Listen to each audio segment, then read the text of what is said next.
আমরা নিউরোলজি শুরু করব। নিউরোলজি ভেরি ভেরি ইম্পর্টেন্ট একটা পোর্শন। আসলে অনেকের ইচ্ছা থাকে নিউরোলজিতে কেরিয়ার করার। আমরা স্ট্রোক ডিজিজটার নাম তো মানে শুনেই থাকবো, সবাই শুনছি। স্ট্রোক করে মানুষ, রাইট? তবে স্ট্রোক কি হার্টের ডিজিজ নাকি ব্রেনের ডিজিজ, এটা নিয়ে মানে জেনারেল যে মানুষ থাকে, জেনারেল যে পপুলেশন থাকে, এদের হচ্ছে গিয়ে মনে একটা কনফিউশন থাকে যে আচ্ছা হার্ট স্ট্রোক করছে। আহ, যদিও অ্যাকসেন্স থেকে এটার একটা কাহিনী মানে করেসপন্ড করা যায় বা মিলানো যায়, সেটা হচ্ছে যে স্ট্রোকেও একটা মানে ধরো ইস্কেমিক স্ট্রোক, যেটা ব্রেনের ভেসেলের মধ্যে একটা থ্রোম্বাস হইছে এবং তার ফলে হচ্ছে গিয়ে এরকম হইছে। আবার হার্টের ক্ষেত্রেও কিন্তু করোনারি আর্টারির মধ্যে এরকম একটা কাহিনী হয়, মানে হার্টের যে হার্ট অ্যাটাক আর স্ট্রোক এদের মধ্যে এটাই একটা মিল আর কি। হাউএভার, এখন আসো যে আমরা নিউরোলজিতে সবকিছু নিয়ে তো আলোচনা করবো, স্ট্রোক একেবারে লাস্টে আলোচনা করবো। ট্রানজিয়েন্ট ট্রানজিয়েন্ট ইসকেমিক অ্যাটাক নামে একটা টার্ম আছে, সেটা নিয়ে আলোচনা করব। আরও যত টপিক আছে নিউরোলজির সবগুলো নিয়ে আলোচনা করব। সো ধৈর্য সহকারে পুরো ভিডিওটা দেখতে হবে। দেখো, লাম্বার পাঞ্চার এবং সিএসএফ স্টাডি, এটা আমরা ফার্স্ট একটু বলি। আমাদের বিভিন্ন কারণে সিএসএফ কে স্টাডি করা লাগতে পারে। নিউরোলজির এটাই একটা ইম্পর্টেন্ট ইনভেস্টিগেশন। আমরা সিটি স্ক্যান, এমআরআই এগুলো আমাদের লাগতে পারে, বাট এটা একটা ইন্টারভেনশনাল ইনভেস্টিগেশন, যেটাতে আমরা পেশেন্টের ধরো লাম্বার 3 এবং লাম্বার 4, এই যে যে ভার্টিব্রাগুলো আছে এর মাঝখানে আমি কি করলাম, আমি একটা মানে নিডেল দিয়ে, লাম্বার পাঞ্চার নিডেল দিয়ে আমি হচ্ছে কি ওখান থেকে ফ্লুইড ফ্লুইড বলতে সিএসএফ অ্যাসপিরেট করে নিয়ে আসলাম। ঠিক আছে? আহ, এবং এই যে যে সাবাইকরনের স্পেস থেকে আমি ফ্লুইড নিয়ে আসলাম, এটা ওই ফ্লুইড এনে আমরা ওইটার ক্যারেক্টার দেখে আমরা বলতে পারি এটা কি ব্যাকটেরিয়া মানে ম্যানিনজাইটিস কিনা, মানে ম্যানিনজাইটিস ইনফ্লামেশন হয়েছে এবং সেটা কি ব্যাকটেরিয়াল ম্যানিনজাইটিস কিনা, নাকি সেটা টিভি ম্যানিনজাইটিস, নাকি ভাইরাল, নাকি ফাঙ্গাল, নাকি প্রোটোজোয়াল, এগুলো আমরা বুঝতে পারি। ওগুলার কালার, ওগুলাতে বিভিন্ন স্টাডি করে, বায়োকেমিক্যাল, মাইক্রোবায়োলজিক্যাল বিভিন্ন স্টাডি করে আমরা বুঝতে পারি। তারপরে এনকেফালাইটিসের ক্ষেত্রে আমাদের এটা করা লাগতে পারে, মানে এগুলো ইন্ডিকেশন অফ সিএসএফ স্টাডি, এটা হসপিটালে লাগে। তারপরে সাবরাকয়েনয়েড হেমোরেজের ক্ষেত্রে আমরা এটা করতে পারি। গালিয়ান বেরি সিনড্রোম না একটা সিনড্রোম আছে, সেটার ক্ষেত্রে করতে পারি। Acute transverse myelitis, what is acute transverse myelitis? এটা মানে হচ্ছে আমাদের মানে স্পাইনাল কর্ডের ইনফ্লামেশন, এবং এটার ফলে মানে এটা যদি হয় তাহলে মোটর, সেন্সরি এবং অটোনমিক ডিসফাংশন হয়। যেই জায়গায় লেশনটা হয়েছে তার নিচের সবগুলা মোটর, সেন্সরি এবং অটোনমিক ডিসফাংশন হয়ে যাবে। মাল্টিপল স্ক্লেরোসিস, এটা হচ্ছে মাইলিন শীতের একটা অটোইমিউন ডিজিজ। মাইলিন শীতকে অ্যাফেক্ট করে নার্ভের। এটা নিয়ে আমরা জানবো। এবং ইডিওপ্যাথিক ইন্ট্রাক্রেনিয়াল হাইপারটেনশন।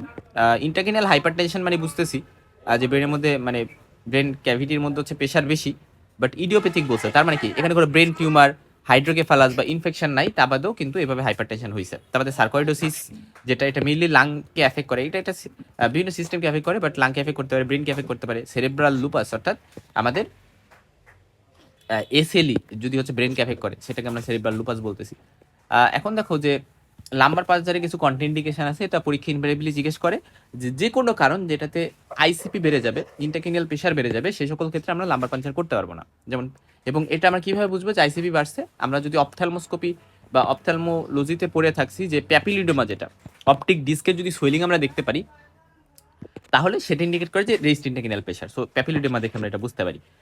তার বাদে পার্সেন্টের কনসিয়াস লেভেল যদি ঠিকঠাক না থাকে, তার ফোকাল নিউরোলজিক্যাল বিভিন্ন সাইন যদি থাকে, অ্যাফাসিয়া বা আদার বিভিন্ন ফোকাল নিউরোলজিক্যাল সাইন যদি আমরা দেখি এবং সেটা সেরেব্রাল কোনো লেশনকে ইন্ডিকেট করতেছে, তাহলে আমার ফার্স্ট হচ্ছে সিটি স্ক্যান করতে হবে বা এমআরআই করতে হবে যে কোনো ইকসল আছে কিনা, ইন্টারক্রেনিয়াল স্পেস অকুপাইং লেশন আছে কিনা, কোনো টিউমার আছে কিনা, এই জিনিসগুলো আমার ফার্স্ট এক্সক্লুড করে তারপরে মানে হেমিপ্লেজিয়া আছে কিনা বা আদার বিষয় দিয়ে আছে কিনা। সো এই জিনিসগুলো যদি থাকে, ফোকাল নিউরোলজিক্যাল ডেফিসিট, তাহলে আমার আগে এক্সক্লুড করতে হবে সিটি স্ক্যান করে, যাচ্ছে এখানে কোনো টিউমার নাই বা কোনো লেশন নাই, তারপর আমি করতে পারবো।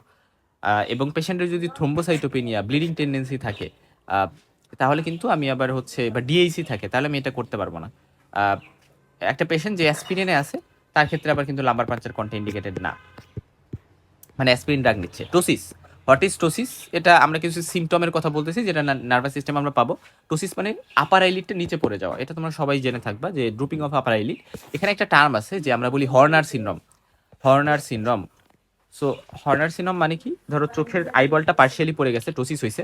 অ্যানপথ্যালমোস, অ্যানপথ্যালমোস, অ্যানপথ্যালমোস মানে হচ্ছে আইবলটা চোখে মানে ভিতরে ঢুকে গেছে, অক্ষিকোটের ভিতরে আইবলটা ঢুকে যাচ্ছে, এটাকে বলি আমরা অ্যানপথ্যালমোস।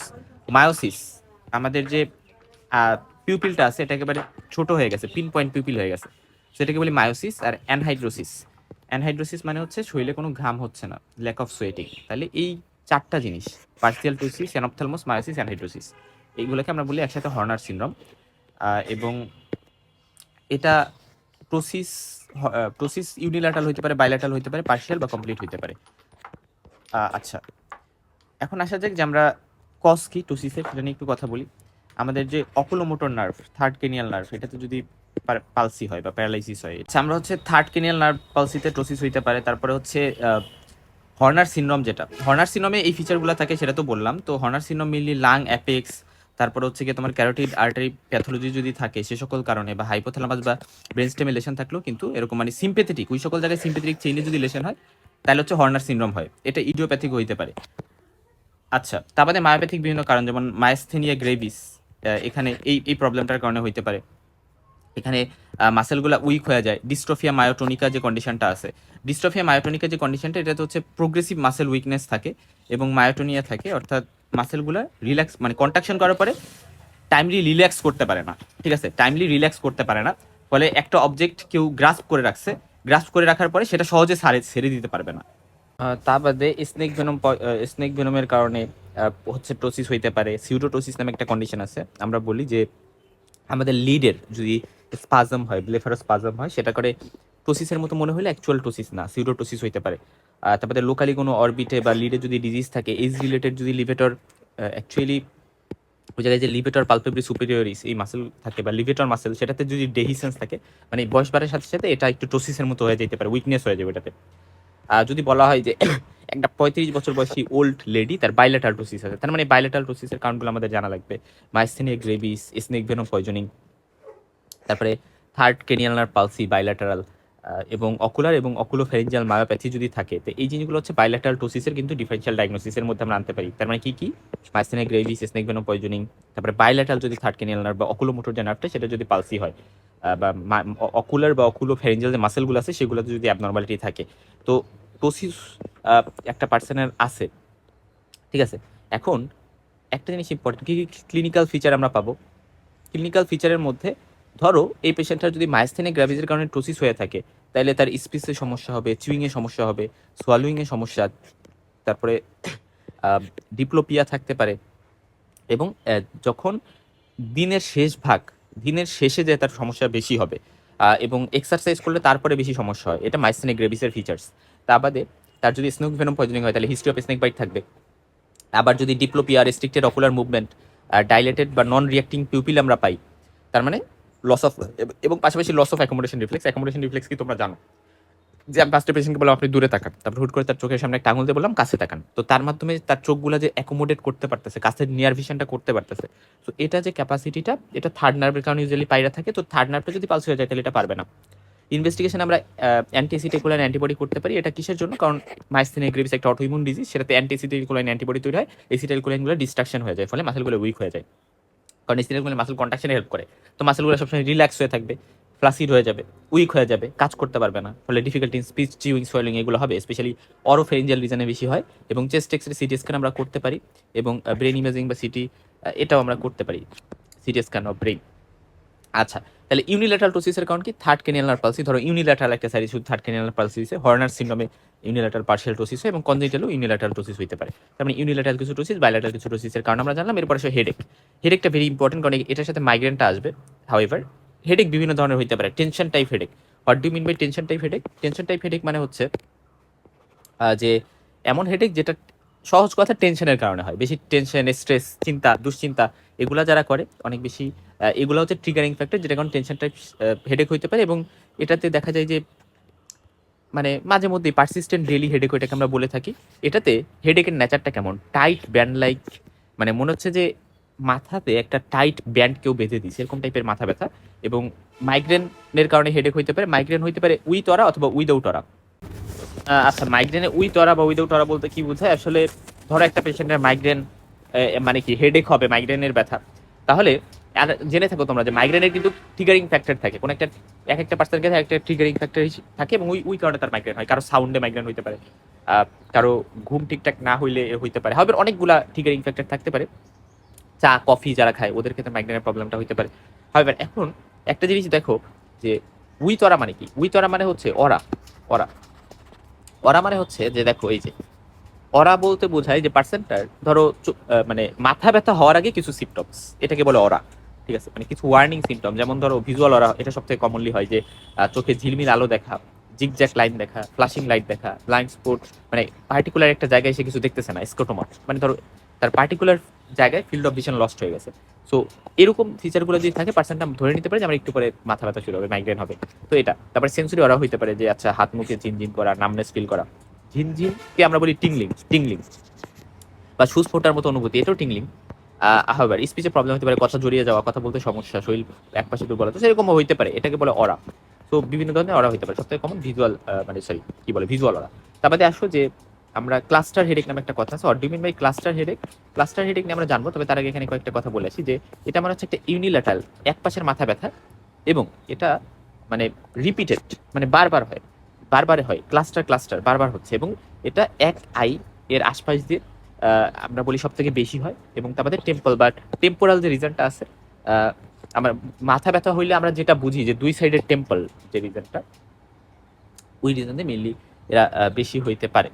এবং এরা ক্লাস্টার বা গ্রুপে গ্রুপে আসে, আসলো এটা উইকস অর মান্থস ধরে, মানে সপ্তাহ, অনেক সপ্তাহ অনেক মাস ধরে এটা হইতে পারে, এবং এবার কিছু সময়ের জন্য আবার চলে যায়, আবার আসে আবার চলে যায়, এরকম একটা মানে ক্লাস্টার হেডেক আমরা বলি।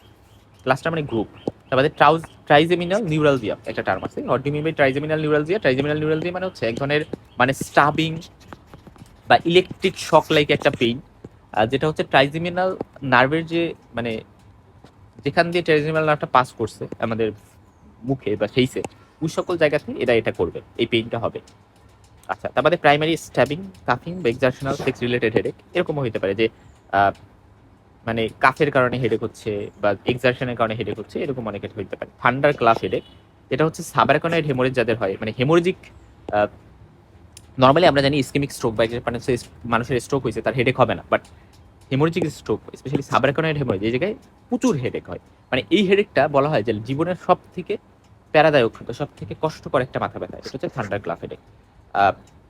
এটা আমরা জানলাম। এরপরে আসো যে সেকেন্ডারি কজেস অফ হেডেক কিছু আছে, যেমন কারো হচ্ছে হয়তোবা ইন্টারকেনিয়াল ব্লিডিং হয়েছে, সাবডুরাল হেমাটোমা, সাবারাকনয়েড যে হেমাটোমা, এটার কারণে হেডেক হয়েছে, অথবা ইন্টারকেনিয়াল প্রেশার বেড়ে গেছে কোনো ব্রেইন টিউমারের কারণে, বা ইডিওপ্যাথিক ইন্টারকেনিয়াল হাইপারটেনশনের কারণে, সেই কারণেও হেডেক হইতে পারে। ইনফেকশন যেমন মেনিনজাইটিস, এনকেফালাইটিস, এটা হতো, কিন্তু মাথা ব্যথা হইতে পারে। তারপরে মেডিকেশন ওভারডোজ যদি হয় যে তাহলে কিন্তু মাথা ব্যথা হইতে পারে। এবং যেমন ধরো অরবিট, টেম্পোরোম্যান্ডিবুলার জয়েন্ট বা নেকে কোনো প্রবলেম আছে এবং সেখান থেকে পেইনটা মাথায় হয়ে যাইতে পারে। সো রিকারেন্ট হেডেকের কিছু কারণ যদি বলতে বলে, tension headache, migraine headache, cluster headache, rest ICP, তারপরে টেম্পোরাল যে আর্টারি আছে ওইটাতে যদি ইনফ্লামেশন হয়, টেম্পোরাল আর্টারিটিস, বা যারা জিটিএন গ্লিসারাইড টার্নিয়েটেড নিচ্ছে হার্ট অ্যাটাকের জন্য হয়তো, বা ক্যালসিয়াম চ্যানেল ব্লকার যারা নিচ্ছে, বা হচ্ছে যারা সাবস্টেন্স উইথড্রল, যেমন ধরো কেউ অ্যালকোহল নিত, অ্যালকোহল উইথড্র করে ফেলছে, এখন অ্যালকোহল নিত, এখন অ্যালকোহল খায় না, ফলে এই অ্যালকোহলিক পার্সনগুলোর কি হয় যে মাথা ব্যথা হয়, তার কিছুই ভালো লাগে না। ঠিক আছে, এখন রেস্ট ইন্টারকেনিয়াল প্রেশার কি কি কারণে হইতে পারে, মানে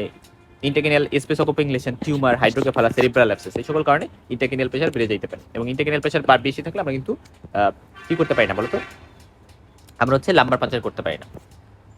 হাউএভার, এখন আসো আমরা যে জায়গাটা চলে যাবো, ধর 30 বছর বয়সে একটা মহিলা, তার হচ্ছে হেডেক আছে, তাহলে তুমি কি সার্চ করবা, রাইট? এই জিনিসটা ইম্পর্টেন্ট, যে তাহলে তুমি কি সার্চ করবা, কি ইনফরমেশন এটিওলজি বের করার জন্য সার্চ করবা, কোথায় ব্যথাটা হচ্ছে। সাধারণত টেনশন হেডেকে ব্যথাটা অক্সিপিটাল হেডেক আমরা বলি, যে মানে পেছনের দিকে ব্যথা হয়, মাথার পেছনের দিকে যদি ব্যথা হয়। আর যদি এমন হয় যে এক সাইডে ব্যথা হচ্ছে, মাইগ্রেন এক সাইডে ব্যথা হইতে পারে, ভমিটিং যদি ব্যথার সাথে বমি থাকে তাহলে সেটাও মাইগ্রেন, অথবা ইন্টারকেনিয়াল স্পেসোকোপেংলেশন কোনো একটা টিউমার বা অন্য কিছু হইতে পারে।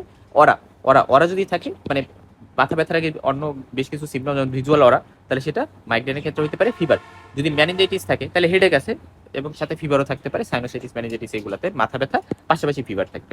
র্যাশ র্যাশ থাকতে পারে, ম্যানিনজাইটিসে, ভাস্কুলাইটিসে র্যাশ থাকতে পারে, এবং ম্যানিনজিয়াল ইরিটেশনের যে সাইনগুলো, যে সেগুলা প্রেজেন্ট থাকতে পারে, sign of managerial irritation, right? আমরা জানি যে কার্নিক সাইন, বুরজেসকি সাইন, সেরকম বেশ কিছু সাইন সেটা ম্যানিনজাইটিসে, সাবরেকনয়েড হেমোরেজে প্রেজেন্ট থাকতে পারে। তো সাবরেকনয়েড হেমোরেজে কিন্তু এগুলো থাকে, ম্যানিনজাইটিসও থাকে, এই দুটো কথা একটু মাথায় রাখতে হবে তোমার। তবে ম্যানিনজাইটিসে ফিভার থাকে, এটাতে ফিভার থাকবে না। সো এই কয়েকটা কথা একটু ডিফারেন্সিয়েটিং পয়েন্টস। তারপর আসো ব্র্যাডিকার্ডিয়া, হাইপারটেনশন, প্যাপিলিডিমা, ফোকাল নিউরোলজিক্যাল যে ডেফিসিটের সাইনগুলা, এগুলা ইকসলে থাকবে, ইন্টারকেনিয়াল স্পেস অকুপেশন। মানে দেখো ইকসল মানে কি, মানে আমার ক্রেনিয়ামের মধ্যে কোনো একটা লেশন আছে, যেমন একটা টিউমার থাকতে পারে, একটা অ্যাবসেস থাকতে পারে, সেগুলো ইন্টারকেনিয়াল স্পেস অকুপেশন। বা হাইড্রোকেফালাস থাকতে পারে, আচ্ছা, তারপরে হচ্ছে ওয়েট লস ম্যালেই সেগুলা ইক্সলে থাকবে। যদি ফর এক্সাম্পল কোনো ক্যান্সারও থাকতে পারে, ব্রেন টিউমার, ওটা একটা ইক্সল। সো মেটাস্টেসিস বা লিম্ফোমা এগুলো। আচ্ছা, এগুলো যদি হয় তাহলে সেক্ষেত্রে কিন্তু এরকম হইতে পারে। আচ্ছা, এখন আসলে যে ইনভেস্টিগেশন, যে complete blood count with SR, এটা তো করবো। সিএসএফ স্টাডি করার ট্রাই করবো। সিএসএফ স্টাডি করে আমরা মেনিনজাইটিস, সাবেকনের হেমোরেজ এগুলো দেখতে পারি। যদি হেমোরেজিক আসে, তার মানে সাবেকনের হেমোরেজ হতে হয়েছে, মানে সিএসএফ ফ্লুইড স্প্রেড করে ওটা যদি হেমোরেজিক হয়, সাবেকনের হেমোরেজ নিয়ে করতে পারে। আচ্ছা, এখন আসলে যে সিটি স্ক্যান অফ ব্রেন, এটাতে ইক্সল ধরা পড়বে, intracranial space occupying lesion. X-ray paranasal sinus করলে সাইনোসাইটিসটা আমরা আইডেন্টিফাই করতে হয়তো বা পারবো।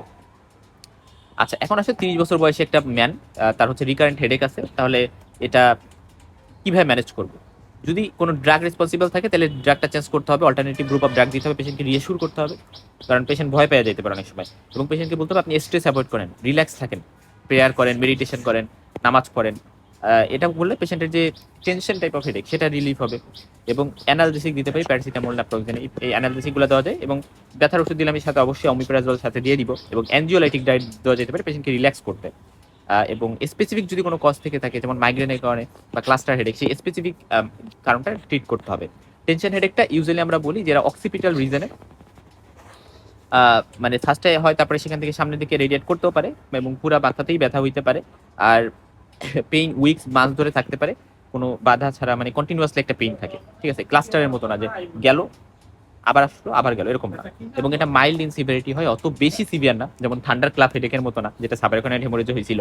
এবং পেশেন্ট নর্মাল অ্যাক্টিভিটি করতে পারে, এবং পেইন দেখা যায় যে অত বেশি নোটিসেবল নাও হইতে পারে। এটা ডাল টাইট ব্যান্ড লাইক পেইন হয় একটা। এবং ওই যে বললাম যে সেটা আশপাশে যে ব্যান্ড বেঁধে দিছে, এবং এটার সাথে ভমিটিং, ফটোফোবিয়া, এটার কোনো অ্যাসোসিয়েশন ইউজুয়ালি নাই, মাইগ্রেনের সাথে যেমন আছে। এবং পেইন হচ্ছে যখন দিন আস্তে আস্তে বাড়তে থাকে তখন পেইনটা বেশি সিভিয়ার হয়। নর্মাল যে ব্যথার ওষুধ সেটাতে এটা কাজ করে না। সো আমরা কেয়ারফুলি অ্যাসেস করব। এবং প্রিসিপিটিং কোনো ফ্যাক্টর থাকলে, টেনশন করলে সেটা কমাইতে হবে। আমরা ফিজিওথেরাপি দিতে পারি যাতে মাসেল রিল্যাক্স হয়, স্ট্রেস ম্যানেজমেন্ট করা যায় এই জন্য। এবং আমরা অ্যামিট্রিপটিলিন দিতে পারি, এটা মানে রিল্যাক্স করবে পার্সনটাকে, রাইট? আচ্ছা, এখন মাইগ্রেন নিয়ে আমরা একটু কথা বলি। যে মাইগ্রেন, এটা ক্লাসিক্যাল মাইগ্রেনের একটা ট্রায়াড আছে। ট্রায়াডটা কি জানো? যে প্যারক্সিসোমাল হেডেক হবে, মানে সবসময় হেডেক হবে এমন না, মানে পিরিয়ডিক হেডেক, এবং সাথে নৌশিয়া ভমিটিং থাকতে পারে, এবং অরা অরা থাকতে পারে, ফোকাল নিউরোলজিক্যাল ইভেন্টসে ইউজুয়ালি ভিজুয়াল অরা থাকে, যেটা আমরা বলে আসছি। এবং এটা ক্লাসিক্যাল মাইগ্রেনের একটা ট্রায়াড, তার মানে অরা থাকতে পারে, নৌশিয়া ভমিটিং থাকতে পারে, প্যারাক্সিসোমাল হেডেক থাকতে পারে। তো কমন মাইগ্রেন কি? কমন মাইগ্রেন হচ্ছে যে মানে কোনো অরা থাকবে না। কমন মাইগ্রেন মানে কোনো অরা নাই, বাট ক্যারেক্টারিস্টিক হেডেক। তারপর আসা যাক যে কিছু স্পেশাল টাইপ অফ মাইগ্রেন একটু কথা বলি। হেমিপ্লেজিক মাইগ্রেন, মাইগ্রেন ইকুইভ্যালেন্ট এবং কমপ্লিকেটেড মাইগ্রেন। তো হেমিপ্লেজিক মাইগ্রেন যেটা, এটা মানে হচ্ছে যে পার্সনটার মাইগ্রেন আছে, পাশাপাশি কোনো একটা বডির এক সাইডে উইকনেস আছে, এটাকে বলি আমরা হেমিপ্লেজিক মাইগ্রেন। এবং ইউজুয়ালি আমরা ট্রু যদি কোনো উইকনেস থাকে সেটা তো স্ট্রোকে হবে, রাইট? বাট ইউজুয়ালি কিছুটা উইকনেস থাকতে পারে, যেটাকে আমরা মোটর মানে অরা বলি, যে মোটর অরা থাকতে পারে। আর মাইগ্রেন ইকুইভ্যালেন্ট মানে কি? অ্যাকচুয়ালি পার্সনটার মাথা ব্যথা নাই। মাইগ্রেন বলতে আমরা যেটা বুঝি যে মাথা ব্যথা হয়তো বা থাকবে, মাথা ব্যথা নেই। যেমন ধরো আমি একটু দেখাই যে মাইগ্রেন ইকুইভ্যালেন্ট মানে কি। মাইগ্রেন ইকুইভ্যালেন্ট মানে হচ্ছে recurrent attack of migraine related symptoms without the typical headache. ঠিক আছে, মাইগ্রেনের মতো কিছু লক্ষণ নয় কিন্তু মাথা ব্যথা থাকে না।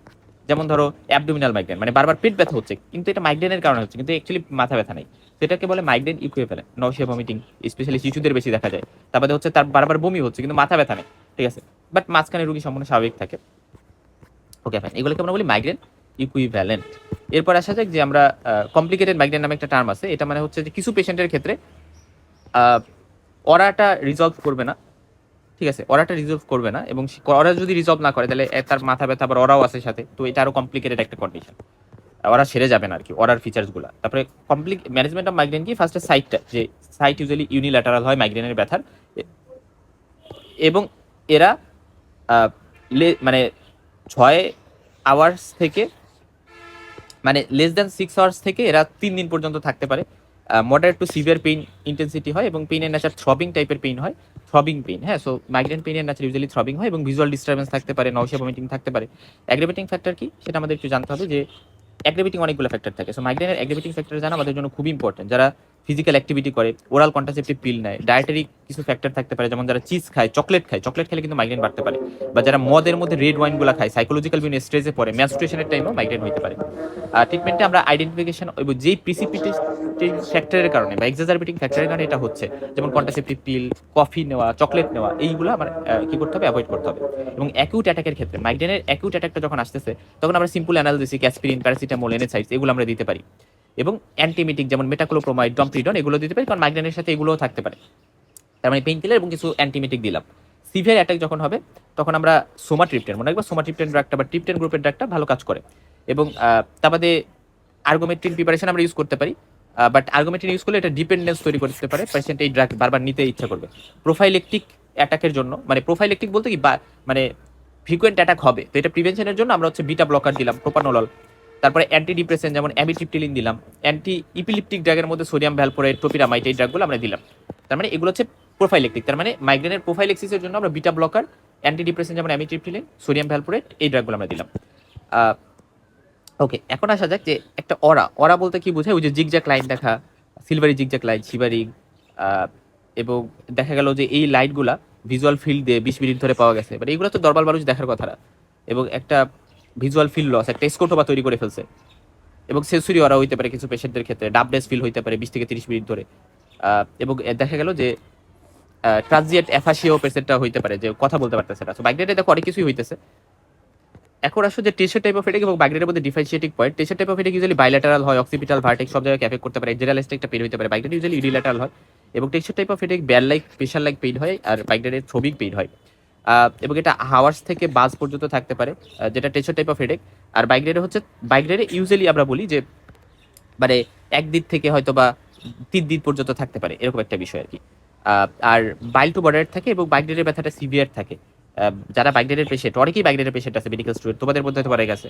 তো এই জিনিসটা তোমরা লক্ষ্য করবা। এবং প্রোডর বা অরা, মানে হেডেক হওয়ার আগে অ্যাকচুয়ালি কিছু অরা থাকে, তো এটা টেনশন টাইপ অফ হেডেকে অ্যাবসেন্ট থাকে, বাট এখানে প্রেজেন্ট থাকবে ভিজুয়াল অরা, টিকলিং সেন্সেশন, মানে সেন্সরি অরা, বটর অরা, ভমিটিং, ডগ, সেগুলো থাকতে পারে। আর ফটোফোবিয়া, তারপরে ফটোফোবিয়া মানে সাউন্ডের সমস্যা, তো এটা অ্যাবসেন্ট থাকে, টেনশন টাইপ অফ হেডেকে এটা প্রেজেন্ট থাকে। এবং অ্যাগ্রাভেটিং ফ্যাক্টর হচ্ছে যারা অনেক বেশি ওয়ার্ক করে, অনেক বেশি স্ট্রেসে থাকে, অ্যাংজাইটি, ডিপ্রেশন, তাদের ক্ষেত্রে এটা হবে। আর মাইগ্রেন হচ্ছে কিছু মানে specially food, chips, chocolate, red wine, OCP, bright light, loud noise, frustration, বা ওয়েদার চেঞ্জ হইলে সাইট্রাস ফুড, যেটা ভিটামিন সি যুক্ত ফুড, এগুলা করে এটা হইতে পারে। আর ফ্রিকোয়েন্সি কি, যে দেখ ফ্রিকোয়েন্সি হচ্ছে টেনশন টাইপ অফ হেডেকে ডেলি এপিসোডিক ক্রনিক একটা হেডেক হইতে পারে। এবং মাইগ্রেন হচ্ছে sub acute, acute, weekly, monthly, এবং বিফোর মেনস্ট্রুয়েশন, মানে এরকম টাইপ ধরে হতে পারে। আচ্ছা, ক্লাস্টার হেডেক, এটাতে আমরা একটু দেখি, যেটাকে আমরা বাইগ্রিডাস নিউরালজিয়াও বলে থাকি, বাইগ্রিডাস নিউরালজিয়া। তো এটাতে পেইন কি, যে সিভিয়ার ইউনিল্যাটারাল একটা পেইন। এবং এটাতে আমরা হচ্ছে গিয়ে মানে ক্লাস্টার হেডেক, যেটা আমরা এটা বলতেছি যে সিভিয়ার ইউনিল্যাটারাল একটা পেইন। এবং আমরা আগেই বলেছি যে ক্লাস্টার পেইন যেটা, এটা হচ্ছে মানে ক্লাস্টার হেডেকের যে পেইনটা, সেটা কিন্তু নিউরালজিয়া। এবং নিউরালজিয়া মানে কি, হোয়াট ইজ নিউরালজিয়া? নিউরালজিয়া মানে হচ্ছে যে একটা নার্ভ, ওই নার্ভের যে মানে যে জায়গা দিয়ে পাস করছে, ওই নার্ভের ওইখান দিয়ে প্রচুর ব্যথা, তো এটা হচ্ছে নিউরালজিয়া। তো সিভিয়ার ইউনিল্যাটারাল একটা পেইন, এবং যেটা হচ্ছে টোসিস সহ, এবং পানি পড়তেছে চোখ দিয়ে, এবং কনজাংটিভাল ইনজেকশন, এটা মানে কি? তো এখন আমাদের জানতে হবে যে কনজাংটিভাল ইনজেকশন মানে কি। এটা নিয়ে একটু কথা বলি, তবে তার আগে বলে আসি, এখানে এই পেশেন্টের মানে ধরো যার ক্লাস্টার হেডেক আছে, তার হচ্ছে ইউনিল্যাটারাল নেজাল কনজেশনও থাকতে পারে, যে নাক আটকে গেছে, ঠিক আছে, এরকম একটা প্রবলেম হইতে পারে। এবং তার 30 থেকে 90 মিনিট ধরে 1 থেকে 3 বার প্রতিদিন এরকম হচ্ছে হইতে পারে ক্লাস্টার হেডেকে। ওই যে বললাম যে 30 থেকে 90 মিনিট থাকলো, এবং চলে গেল, আবার পরবর্তীতে আসলো, এভাবে 3 বার এরা আসতে পারে। তার বাদে হচ্ছে দেখো ইউজুয়ালি এরা পেরিঅরবিটাল রিজনে বেশি হয়, চোখের আশপাশ দিয়ে। এবং এরা ইউজুয়ালি ব্যাড বা পুরুষদের বেশি হয়, এবং ক্লাস্টার ওভারওয়েক্স যে বারবার আসে, এরকম সপ্তাহ সপ্তাহ সপ্তাহ ধরে হচ্ছে। আহ, এবং এরপরে আসো যে পরবর্তী যে কথাটা, যে ম্যানেজমেন্ট হচ্ছে অ্যাকিউট অ্যাটাকস, এরা মেইনলি আচ্ছা এখানে সাব কনজাংটিভাল ইনজেকশন বলতে কি বোঝায়? এটা হচ্ছে কনজাংটিভাতে ব্লাড ভেসেল ফুলে যাওয়ার কারণে চোখ লাল হয়ে যায়, এটাকে কনজাংটিভাল ইনজেকশন বলতেছি। তো ম্যানেজমেন্টে আমরা অ্যাকিউট অ্যাটাক যদি হয়, সেটা আমরা অ্যাকিউট অ্যাটাকটাকে নষ্ট কিভাবে করতে পারি বা ছাড়তে কিভাবে পারি, আমরা সাবকিউটেনিয়াস ইনজেকশন অফ সোমাটিপটেন, অর্থাৎ সোমাটিপটেন সাবকিউটেনিয়াসলি ইনজেক্ট করে দিব। এটা আমরা মাইগ্রেন ইউজ করছিলাম, একটি ক্লাস্টার হেডেক আমরা ইউজ করতেছি। এবং আমরা 100% অক্সিজেন দিতে পারি। এবং এই যে অ্যাটাকস, এটাকে আমরা কিভাবে প্রিভেন্ট করতে পারি? ভ্যারাপাবিল যে ড্রাগ আছে এটা দিতে পারি, সোডিয়াম ভ্যালপ্রোয়েট মানে অ্যান্টিপিলিপটিক ড্রাগ, তার বাদে হচ্ছে ওরাল গ্লুকোকর্টিকয়েডও কিছু দেওয়া যেতে পারে।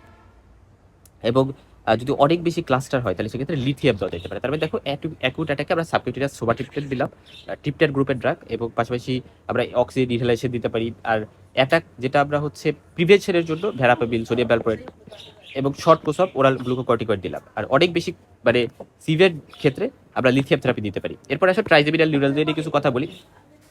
এটা মানে হচ্ছে ল্যান্সিডেটিক একটা পেইন হয়। ল্যান্সিডেটিক মানে ওই যে বললাম যে ট্রাইজেমিনাল নার্ভ যে জায়গা দিয়ে থাকে, specially second third division of trigeminal nerve, যেটা ব্যাকজিলারি এবং ম্যান্ডিবুলার, ওই জায়গাটা জুড়ে, ওই টেরিটরিটা জুড়ে ফেসের পেশেন্টের হচ্ছে ওই জায়গায় যে সেন্সরি সাপ্লাই এরা দেয়। এবং এরা কি করে, ইউজুয়ালি 50 বছরের বেশি বয়সে যারা তাদের ক্ষেত্রে হয়, এবং সাডেন শার্প শক লাইক স্ট্যাবিং একটা পেইন হয়। এবং এটা আমরা একটু জানলাম যে এটা কেন হয় আসলে। যে নিউরালজিয়া মেইনলি আমাদের ট্রাইজেমিনাল যে নার্ভ আছে সেটা যে রুট আছে, রুটলেট, ব্রেন স্টেমে ঢোকার সময় ওই জায়গায় এটা হচ্ছে কম্প্রেশন হয়, এবং কম্প্রেশনের কারণে এরকম হয়। তো নার্ভ রুটলেট কম্প্রেশনের কারণে এরকম হচ্ছে, এটা আমরা জানলাম। এখন একটা জিনিস লক্ষ্য করো যে এটা mainly second third division of trigeminal নার্ভের টেরিটরিটা জুড়ে হয়, এবং ভেরি ব্রিফ মানে খুব কম সময় ধরে হয়, বারবার হইতে পারে, এবং এটা খুবই সিভিয়ার হয়। ল্যান্সিডেটিক পেইন মানে হচ্ছে ওই যে বললাম যে সাডেন শার্প স্ট্যাবিং বা শক লাইক পেইন, এটাকে বলা হয় ল্যান্সিডেটিক পেইন। এই কথাটা, এই ওয়ার্ডটা একটু মনে রাখবা। টাচ করলে বা ঠান্ডা বাতাসে বা হচ্ছে খাবার খাইলে এরা বাড়ে। ট্রিটমেন্টে আমরা কার্বাবাজিপাইন এই ড্রাগটা দিতে পারি, কার্বাবাজিপাইন, এবং এটা লো ডোজে আমরা দিই, এবং আস্তে আস্তে ডোজ ইনক্রিজ করতে পারি এফেক্ট অনুযায়ী যে কাজ করতেছে কেমন। যে কার্বাবাজিপাইন দিতে পারবে না তার ক্ষেত্রে অক্সকার্বাজিপাইন, গ্যাবাপেন্টিন, পিগাবেলিন, অ্যামিটিপটিলিন এই ড্রাগগুলো আমরা দিতে পারি। এগুলা কিন্তু এই যে ড্রাগগুলো, এই ড্রাগগুলো কিন্তু আমরা দিতে পারি, অ্যান্টিপিলিপটিক ড্রাগ অ্যাকচুয়ালি এগুলা। অ্যামিটিপটিলিন অ্যান্টি ডিপ্রেসেন্ট। এবং সার্জিক্যাল ট্রিটমেন্টের মধ্যে ডিকম্প্রেশন অফ ভাস্কুলার লুপ মানে ওই যে ট্রাইজেমিনাল নার্ভের রুট, ওইটাকে আমরা ডিকম্প্রেশন, মানে ট্রাইজেমিনাল রুটের ওই জায়গায় আমরা কি করতেছি, ভাস্কুলার লুপগুলোকে ডিকম্প্রেস করে মানে ওখানে ইনক্রোজ করে দিচ্ছি, এবং এটা 30% সাকসেস রেট আছে। এবং কিছু মানে কথা আছে যেমন local injection of alcohol, phenol, এগুলো যদি আমরা ওই জায়গায় নার্ভ রুটের ওই জায়গায় দিয়ে দিই, সেটাও কিছুটা রোল প্লে করতে পারে। আচ্ছা দেখো, এখন আমাদের বেশ কিছু কথা যে আমরা ভার্টাইগো মানে হচ্ছে মাথা ব্যথা, মাথা ঘুরানো, সরি। তো abnormal perception of movement of the environment, এবং মানে ওভার কথা মাথা ঘুরাচ্ছে, এবং এটা ভেস্টিবুলার ডিসফাংশনের কারণে হইতে পারে, যে আচ্ছা আমাদের ব্যালেন্স মেনটেনেন্স ঠিক করে আমরা করতে পারতেছি না, অথবা ভিজুয়াল ডিস্টারবেন্সের কারণে হইতে পারে, অথবা সেন্স বা প্রোপ্রিওসেপশন যেটা ওইটার কারণে হইতে পারে, এবং পার্সনটা তার পজিশনটাকে ঠিক করে ধরে রাখতে পারতেছে না। তো সেন্ট্রাল এবং পেরিফেরাল দুই ধরনের ভার্টাইগো আছে।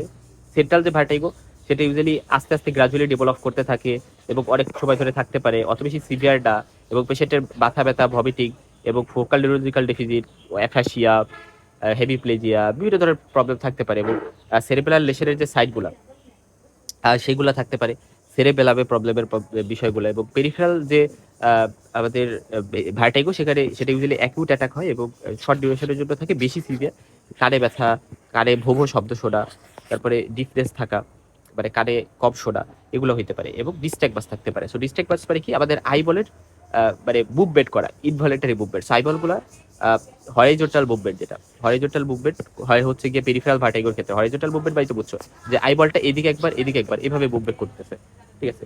আর যেটা হচ্ছে আবার সেন্ট্রাল ভার্টিগো, সেখানে টর্সোডাল, হ্যাঁ, টর্সোডাল মুভমেন্ট কিন্তু এখানে হয়। আচ্ছা, তো টর্সোডাল মুভমেন্ট মানে কি, এটা আমাদের একটু যদি আমরা বলি যে টর্সোডাল মুভমেন্ট মানে হচ্ছে যে মানে ঘোরে, হ্যাঁ, টর্সোডাল মুভমেন্ট ঘুরডর টাইপের একটা মুভমেন্ট আর কি। আর ইউজুয়ালি ব্রেন স্টেমে কোনো লেশন বা সেরেবেলামে কোনো লেশনের কারণে সেন্ট্রাল যে ভার্টিগো সেটা হবে, আর ইডার ইয়ারে প্রবলেমের কারণে, ভেস্টিবুলার সিস্টেম এফেক্টের কারণে পেরিফেরাল ভার্টিগোটা হবে। তারপরে পেরিফেরাল ভার্টিগোর মধ্যে বেটাই প্যারাক্সিজোবাল পজিশনাল ভার্টিগো, বিপিপিভি, এটা আমরা পড়ে আসছি কিসে বলতো, ইএনটিতে। তারপরে বিডিআরস ডিজিজ, যেটা হচ্ছে একটা এটাতেও ভার্টিগো থাকে, ঠিক আছে, বিডিআরস ডিজিজ। এবং বিডিআরস ডিজিজ হচ্ছে একটা, এটাতে সেন্সরি নিউরাল হেয়ারিং লস থাকে, ফ্লাকচুয়েটিং হেয়ারিং লস থাকে, ল্যাবিডাইটিস মানে ইডার ইয়ারে ইনফ্লামেশন, তারপরে ভেস্টিবুলার ডিউরাইটিস যদি হয়, ভেস্টিবুলার ডিউরাইটিস মানে ভেস্টিবুলার ডার্বে হচ্ছে প্রবলেম। তারপরে সেন্ট্রাল ভার্টাইগো যেটা, এটাতে হচ্ছে ব্রেন স্টেম বা সেরেবেলামে প্রবলেম, এটা কম সিভিয়ার, বেশি সিভিয়ার কোনটা বলতো, পেরিফেরাল ভার্টিগোটা, মানে অ্যাকিউট এবং সিভিয়ার। এবং আমরা কিভাবে ডিফারেন্সিয়েট করবো সেটা আমরা বলে আসছি, ইনভেস্টিগেশন আমরা সিটি স্ক্যান আর MRI of brain, audiometry, audiometry করতে পারি হিয়ারিং অবস্থা মেজার করতে, এবং আমরা রুটিন ইনভেস্টিগেশন যেমন CBC, RBS, creatinine, serum electrolyte দেখতে পারি। যারা আরবিএস, যারা ডায়াবেটিক পেশেন্ট, তাদের ক্ষেত্রে খুব সিভিয়ার ধরনের প্রবলেম কিন্তু থাকতে পারে। আচ্ছা, এখন আসো আমরা আনকনশিয়াস কোমা এবং ব্রেন ডেথ নিয়ে কিছু কথা বলবো। আমরা গ্লাসগো কোমা স্কেল, এটা আমাদের সবার খুব ভালো করে মুখস্থ থাকা লাগবে। গ্লাসগো কোমা স্কেলে মনে রাখবা আমাদের 3টা প্যারামিটারের উপর আমরা মার্কিং করি। 3টা কম্পোনেন্ট থাকে, একটা হচ্ছে আই ওপেনিং, একটা বটল রেসপন্স, আর একটা হচ্ছে ভার্বাল রেসপন্স। তার মানে আই ওপেনিং, বটল রেসপন্স এবং ভার্বাল রেসপন্স। মানে একটা পেশেন্ট আমার কাছে আসলো, তার লেভেল অফ কনসিয়াসনেস দেখতে আমরা কিন্তু জিসিএস স্কেলটা করি, এবং এখানে 3টা রেসপন্স আমরা দেখি। আই রেসপন্স মানে আই যেটা আই ওপেনিং, মানে পার্সনটা যদি স্পন্টেনিয়াসলি আই ওপেন করতে পারতেছে নিজে নিজে, তার মানে সেটাতে আমি কত পয়েন্ট দিছি, 4 দিছি। যদি দেখি সে কথা বলছে, আমি তার সাথে কথা বলছি, কথা বলার পরে সে আই ওপেন করতেছে, ঠিক আছে, কথা বলার পরে সে আই ওপেন করতেছে, তাহলে আমি তাকে 3 দিব। এমনিতে সে হচ্ছে আই ওপেন করে নাই কিন্তু। তারপরে ধরো পেইন দিছি, তারপরে আই ওপেন করতেছে, তাহলে আমি তাকে 2 দিব। আর সে আই ওপেন করতেছে না, তাহলে আমি তাকে কত দিব বলতো, 1 দিব, ঠিক আছে। এরপর আসে বটল রেসপন্স। একটা মানুষ বডি মুভমেন্ট করতে পারতেছে কিনা, আমি বললাম আপনার পাটা উপরে তোলেন, সে মানে কভারটা অবে করছে, তারপরে তাকে আমি 5 মানে 6 দিব, এখানে কিন্তু 6। তারপরে আসুন আমি তাকে ব্যথা দিলাম এবং সে ব্যথাটা লোকালাইজ করতে পারছে, তাকে আমি 5 দিব। আবার ব্যথা দিলাম এবং সে ব্যথা দেওয়ার পাশাপাশি মানে পাটাকে উইথড্র করে দিছে, ব্যথা পাইছে, সো পাটাকে সরাই দিছে ফর এক্সাম্পল, তাহলে এটাকে আমি মানে এটাকে আমি 4 দিব। এবং সে কি করছে, ধরো অ্যাবনরমালি ফ্লেকশন করছে, অথবা অ্যাবনরমাল এক্সটেনশন করছে, অথবা কোনো বটল রেসপন্স শো করে নেই। এভাবে আমি বার্কিংটা করতেছি, যে যদি অ্যাবনরমাল ফ্লেকশন করে 3, যদি অ্যাবনরমাল এক্সটেনশন করে 2, আর কোনো বটল রেসপন্স শোটা করলে 1। 1 সব থেকে খারাপ, রাইট? এটা সব থেকে ভালো। আর ইউজুয়ালি অ্যাবনরমাল ফ্লেকশন করে হচ্ছে ব্রেস্ট টেপের উপরে লেশন হইলে, আর ব্রেস্ট টেপের নিচে লেশন হইলে অ্যাবনরমাল এক্সটেনশন করে। এটাকে ডিসেরেব্রেট পোস্চার, আর এটাকে ডিকর্টিকেট পোস্চার বলা হয়। আচ্ছা, এটা আমরা জানলাম। ডিকর্টিকেট কেন? কারণ অ্যাকচুয়ালি কর্টেক্সের ওই জায়গায় মানে ব্রেস্ট টিউবের উপরে প্রবলেম।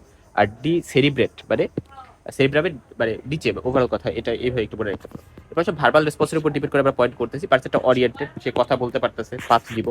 এবং সে কনফিউজড, শুদ্ধ করে কথা বলতে পারতেছে না, 4 দিব। এবং সে কথা বলতেছে বাট গালাগালি করতেছে বা ইনঅ্যাপ্রোপ্রিয়েট ওয়াজ ইউজ করতেছে, সেটা হচ্ছে 3 দিব। আর যদি এমন হয় যে সে মানে কথা বলতেছে বা সেটা কিছুই বোঝা যাচ্ছে না, তাহলে 2 দিব। আর সে কথাই বলতেছে না, তাহলে 1 দিব, ঠিক আছে। তাহলে এভাবে অ্যাকচুয়ালি আমি স্কোরিংটা করি, এবং এখানে মিনিমাম স্কোর 3 এবং ম্যাক্সিমাম স্কোর কিন্তু 15, ঠিক আছে। এভাবে আমরা দেখলাম। এবং মনে রাখবা যে যদি এই পয়েন্টটা 8 বা তার থেকে কম হয়, কি বললাম, 8 বা তার থেকে কম হয়, তাহলে আমি পার্সনটাকে আইসিইউতে ভর্তি করা লাগবে। আইসিইউতে ভর্তি করা লাগবে, কারণ এয়ারওয়ে প্রোটেকশন, ইনটিউবেশন এগুলো কিন্তু তখন লাগবে।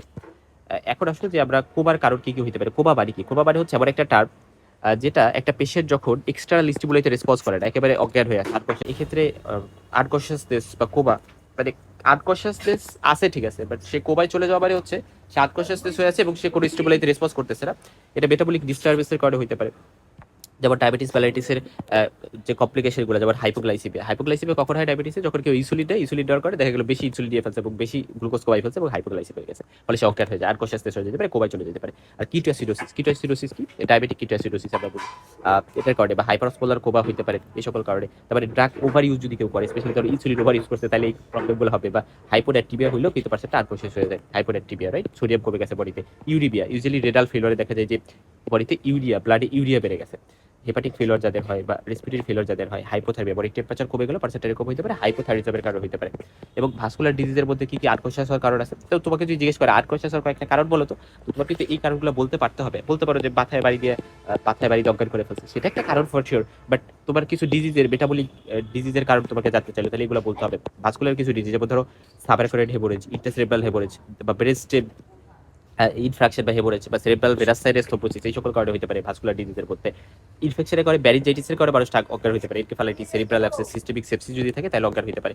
সবার মধ্যে সেরেব্রাল যদি কন্টিউশন হয় বা ওখানে ব্রুইজ হয়ে গেছে, বা এক্সট্রাডুরাল হেপাটো বা সাবডুরাল হেপাটো, এগুলোর কারণে হতে পারে। এবং এইগুলো কেন হয়? ওই যে বললাম যে ধরো মাথায় বাড়ি বাড়ছে, এবং এই কারণে এই যেগুলো হতে পারে। তারপরে ইপিলিপসি, ব্রেন টিউমার এবং থায়াবিন একটা ভিটামিন, তোমরা জানো, এই ভিটামিনটার ডিফিসিয়েন্সির কারণে এরকম কিন্তু হইতে পারে। এখন তোমার কাছে আমার প্রশ্ন, একটা বেসিক প্রশ্ন আসলে, এই জিনিসগুলো আমাদের ওই সময় বলে থাকে না, যে থায়াবিন এটা কত নাম্বার ভিটামিন? এটা ভিটামিন বি1। তারপরে এটার ব্রেনের উপর কিন্তু একটা রোল কিন্তু আছে, যেটা আমাদের কিন্তু জানতে হবে, কারণ এরা ডার্ট ফাংশনের রোল প্লে করে, এরা হার্টের ফাংশনের রোল প্লে করে, এবং ইউজুয়ালি একটা কথা মনে রাখবা যে ড্রাই বেরিবেরি, এটা দ্বারা কি রোগ হয়? বেরিবেরি। এবং ড্রাই বেরি দুই ধরনের, ড্রাই বেরিবেরি, ওয়েট বেরিবেরি। তো এখন একটা কথা হচ্ছে যে এই যে বেরিবেরি এটা করে, ওয়েট বেরিবেরি বাড়ি মনে রাখবা, ওয়েট বেরিবেরি বা ভিজা বেরিবেরি এটা আবার হচ্ছে হার্টে হবে। আর ড্রাই বেরিবেরিটা কোথায় হয়?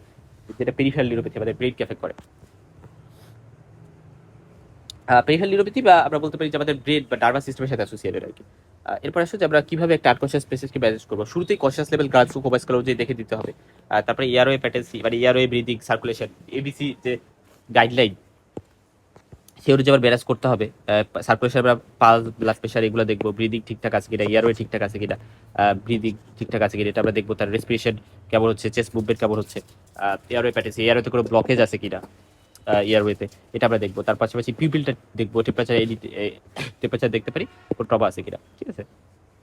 মানে হাইপোথার্মিয়া কিন্তু খুবই ডেঞ্জারাস একটা কন্ডিশন, সো হাইপোথার্মিয়া আছে কিনা এটা আবার মেজার করতে হবে। ওকে, এরপর আসো যে আমাদের ইমিডিয়েট ম্যানেজমেন্টে আমাদের অবশ্যই এয়ারওয়েটা মেনটেনেন্স করতে হবে, কি এয়ারওয়ে ক্লিয়ার করতে হবে, অরোফেরিনাল সাকশন যদি দরকার হয়, মানে কিছু আটকে থাকলে সেটা আবার বের করে রাখতে হবে।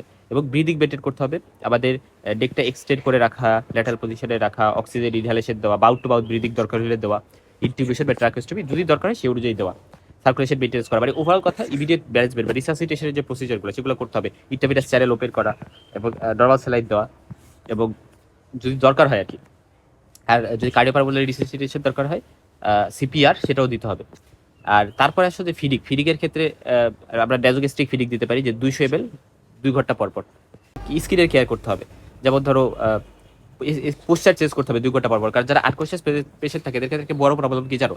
এরা যদি কোনো মুভমেন্ট করে এদের বেড সোর হয়ে যেতে পারে, ডিকোপিটাস আলসার হয়ে যেতে পারে, ভেরাস প্রবলেম হয়ে।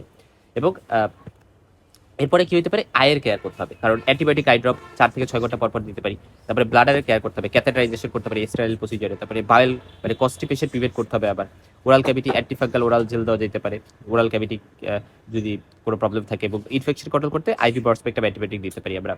এবং ইনটেক আউটপুট 4টা কিন্তু মেনটেন করতে হবে। এবং ফার্দার ক্লিনিক্যাল আবার ইভালুয়েশন করতে হবে, এই ক্লিনিক্যাল এক্সামিনেশন করে হিস্ট্রি। এবং আমরা investigation blood for CBC SR করবো, ব্লাড সুগার দেখবো, ক্রিয়েটিনিন ইউরিয়া দেখবো। আবার অনেক ইনভেস্টিগেশন এই পেশেন্টের ক্ষেত্রে করা লাগবে, সেটা ইলেকট্রোলাইট ইসিজি, কারণ কি কারণে আনকনশিয়াস হয়েছে আমি কিছুই জানি না, অনেক কারণে আনকনশিয়াস হতে পারে।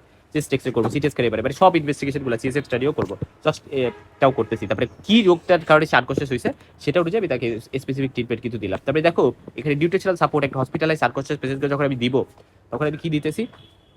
NG tube feeding, nasogastric tube feeding দিচ্ছি। এবং এটা আমরা বলি যে 200 ml 2 আওয়ার্সলি।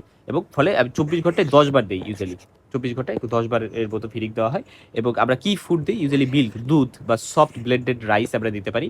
এবং ফুড প্রিপারেশনস আমরা ওভারঅল ড্যাজোগ্যাস্ট্রিক টিউবের শুরুতে আমরা দিব। এবং যদি বলা হয় যে এপিসোডিক লস অফ কনসিয়াসনেস, মানে মাঝে মধ্যে কনসিয়াসনেস চলে যাচ্ছে আবার আসতেছে, এরকম একটা অবস্থায় কি কি কারণে হইতে পারে? সিনকোপের কারণে হইতে পারে। তারপর হচ্ছে ট্রানজিট ইসকেমিক অ্যাটাক, যেটা হচ্ছে আমরা বলি যে 24 ঘন্টার মানে স্ট্রোক আমরা বলি 24 ঘন্টার বেশি সময় ধরে থাকলে, আর স্টে বলি যে 24 ঘন্টার কম সময় ধরে থাকলে। হাউএভার এখন একটা প্রশ্ন, একটা মানে অনেক সময় এই সিম্পল সিম্পল কোশ্চেনগুলো করে পরীক্ষায় যে সিনকপ পারে কি? তুমি তো বললা সিনকপ, আচ্ছা সিনকপ পারে কি সেটা বলো। সিনকপ মানে হচ্ছে যে sudden temporary loss of consciousness বা ফেইন্টিং, মানে ফেইন্টিং হয়ে যাওয়া। কারণ কি? ব্রেনে ডিক্রিজ ব্লাড ফ্লো হয়েছে, ঠিক আছে, মানে ব্লাড ফ্লো ব্রেনে কমে গেছে। এটা বিভিন্ন টাইপের আছে, যেমন ভ্যাসোভ্যাগাল সিনকোপ, কেউ ইমোশনাল স্ট্রেসে অনেক বেশি ফিয়ারে হুট করে অজ্ঞান হয়ে গেছে, এটা হইতে পারে। বা কার্ডিয়াক কজের মধ্যে অ্যারিথমিয়ার কারণে হইতে পারে, বা দাঁড়াইছে হুট করে মানে হাইপোটেনশন হয়ে গেছে, অজ্ঞান হয়ে গেছে। তো এই সকল কারণে এইগুলোর কারণে মানে সিনকোপ হইতে পারে। হাউএভার সিজারের কারণে এরকম মানে এপিসোডিক মানে মাঝে মধ্যেই হয়, মানে এরকম আর কি। এরপর সাথে 50 বছর বয়সে একটা ইমার্জেন্সি ডিপার্টমেন্টে ভর্তি হয়েছে, আনকনশিয়াস 5 ঘন্টা ধরে, 5 ঘন্টা ধরে আনকনশিয়াস। সো এই পেশেন্টটা তোমার কাছে আসছে, এখন তুমি কি করবা? তার হিস্ট্রি দিবা, যাচ্ছে তার কি ডায়াবেটিস আছে কিনা, হাইপারটেনশন আছে কিনা, তুমি তার ফ্যামিলি মেম্বার থেকে দিতে পারো। তার হেডেক বা ফিভার ছিল কিনা, ব্যারিজেটিস হইতে পারে। এবং ডায়াবেটিস থাকলে আচ্ছা আমি হাইপোগ্লাইসেমিয়া, কিটোসিডোসিস, হাইপারঅসমোলার মানে কোবা ওইটা চিন্তা করতে পারি। হাইপারটেনশন থাকলে স্ট্রোক চিন্তা করতে পারি, ড্রাগ ওভার ইউজ করছে কিনা, বা ভমিটিং ডায়রিয়া আছে কিনা, তাহলে হাইপার অ্যাক্টিভ হয়তো আমি চিন্তা করতে পারতাম। মানে ভমিটিং ডায়রিয়া হয়েছিল কিনা পেশেন্টের অজ্ঞান হওয়ার আগে, পেশেন্টের কাছে মানে পেশেন্টের ফ্যামিলির কাছে আমি হিস্ট্রি দিলাম। তার হেড ইনজুরি আছে কিনা, হেড ইনজুরি হলে হয়তো ওই যে সাবডুরাল হেপাটোমা, ওই হেপাটোমাগুলো আমি চিন্তা করতে পারি। লিভার ডিজিজ থাকলে হেপাটিক এনকেফালোপ্যাথির কারণে কিন্তু অজ্ঞান হতে পারে। Hepatic encephalopathy very very important, ammonia ব্রেনে চলে যায় এবং ওই কারণে এটা হয়।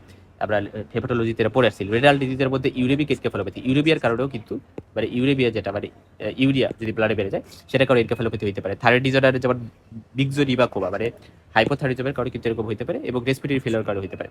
রেসপিরেটরি ফেলিওর 2 ধরনের, টাইপ 1 টাইপ 2, রাইট? তো তো টাইপ 1, টাইপ 2 দুই ধরনের রেসপিরেটরি ফেলার থাকে। তো টাইপ 1 যে রেসপিরেটরি ফেলার সেটা হচ্ছে টাইপ 1 রেসপিরেটরি ফেলার যেটা সেটা হচ্ছে হাইপক্সিক। আর যেটা হচ্ছে মানে তার মানে কি অক্সিজেন কমে গেছে। আর টাইপ 2 রেসপিরেটরি ফেলার যেটা এটাকে বলে আমরা হাইপার ক্যাপটিক মানে কার্বন ডাইঅক্সাইড বেড়ে যায় ব্রেনে, ঠিক আছে। তো এই দুইটা কথা আমরা একটু মাথায় রাখবো। এবং তার বাদে হচ্ছে ফিভার, যেমন ধরো ফিভারের মধ্যে আনকনশাসনেস একটা পেশেন্ট তার ফিভার আছে কিনা, কারণ ব্যারিজাইটিস, এনকেফালাইটিস, সেরেব্রাল ব্যারিয়াস, সেরেব্রাল অ্যাবসেসে ফিভার থাকতে পারে। তারপরে ব্যারিজিয়াল ইরিটেশনের সাইনগুলো যদি থাকে, কার্ডিক সাইন, ব্রুজিসকি সাইন, নেগলিজিডিটি, এগুলো যদি থাকে তাহলে ব্যারিজাইটিস, এনকেফালাইটিস, সাব অ্যারকানোয়েড হেমোরেজ এবং সেরেব্রাল ব্যারিয়া হতে পারে। হাইপারটেনশন যদি থাকে স্ট্রোক হতে পারে। হাইপোটেনশন, ডিহাইড্রেশন থাকলে ডায়াবেটিক ইনসাইটিস আমরা চিন্তা করতে পারি। আর জন্ডিস থাকলে হেপাটিক এনকেফালোপ্যাথি, ম্যালেরিয়া, লেপ্টোস্পাইরোসিস হতে পারে এবং এই কারণে সংজ্ঞান হতে পারে।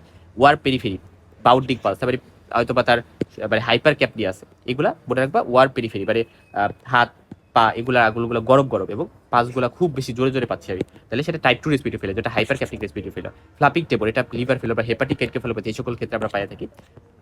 Okay fine. এরপর আসা যাক যে common causes in our hospital, মানে কিসের কমন কজেস। এই যে যে পেশেন্ট ধর আনকনশাস হয়ে আসবে, এখন কি কি কমন কারণে পেশেন্ট আনকনশাস হয়ে আমাদের কাছে আসে। যেমন ধরো হাইপোগ্লাইসেমিক কোমা, এটা নিয়ে পেশেন্ট আমাদের কাছে আসতে পারে। হাইপোডাক্টিভেরিয়া নিয়ে আমাদের কাছে আসতে পারে, মানে অজ্ঞান হয়ে। মেনিনজাইটিস, এনকেফালাইটিস, সেরেব্রাল ব্যারেরিয়া, এটা হচ্ছে প্লাজমোডিয়াম ফ্যালসিপারাম দ্বারা হয়। তারপরে স্ট্রোক, ডায়াবেটিক কিটোঅ্যাসিডোসিস, এর সকল কমন পেশেন্ট আনকনশাস হয়ে আমাদের কাছে আসছে।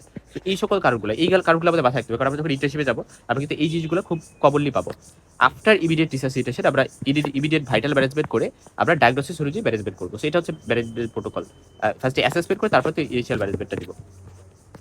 ওকে, এরপর আসলে ডেলিরিয়াম একটু কথা বলি। ডেলিরিয়াম বা যেটাকে আমরা অ্যাকুট কনফিউশনাল স্টেটও বলে থাকি, এটা মানে ট্রানজিয়েন্ট, মানে স্বল্প সময়ের জন্য এবং পরবর্তীতে আবার ব্যাক করতে পারবে। কগনিটিভ ডিসফাংশন মানে পার্সনটা কাইন্ড অফ আনকনশিয়াসের মতো থাকে, মানে disturbance of arousal with global, মানে মেন্টাল ফাংশন একটা গ্লোবাল, মানে পুরো মেন্টাল ফাংশনটা এফেক্ট হয়েছে এবং তার ঘুম ঘুম পাচ্ছে, ডিজরিয়েন্টেড, মানে পুরোপুরি অজ্ঞানটা কিন্তু কিন্তু সে ড্রাউজিনেস, ডিজরিয়েন্টেড এবং সে কিছু বুঝতে পারতেছে না এবং তার থিঙ্কিংও লস্ট হয়েছে, মানে এরকম একটা অবস্থা, মানে সে কনফিউজড, সে কিন্তু অজ্ঞান না বাট অজ্ঞানের মতো কাইন্ড অফ। এবং এটা কি কেন কেন হইতে পারে? নিউমোনিয়ার কারণে হইতে পারে, ইউটিআর কারণে হইতে পারে, gram negative sepsis, gram negative bacteria যদি সেপসিস হয় সেই কারণে হইতে পারে, স্কিন ইনফেকশন যেমন সেলুলাইটিস অ্যাবসেন্স দ্বারা হইতে পারে, মেটাবলিক ডিস্টারবেন্সেসের মধ্যে যেমন হাইপোগ্লাইসিমিয়া, হাইপোনাট্রিমিয়া এর কারণে হইতে পারে, অ্যাকুট রেনাল ইম্পেয়ারমেন্টের কারণে হইতে পারে, হেপাটিক এনকেফালোপ্যাথির কারণে হইতে পারে।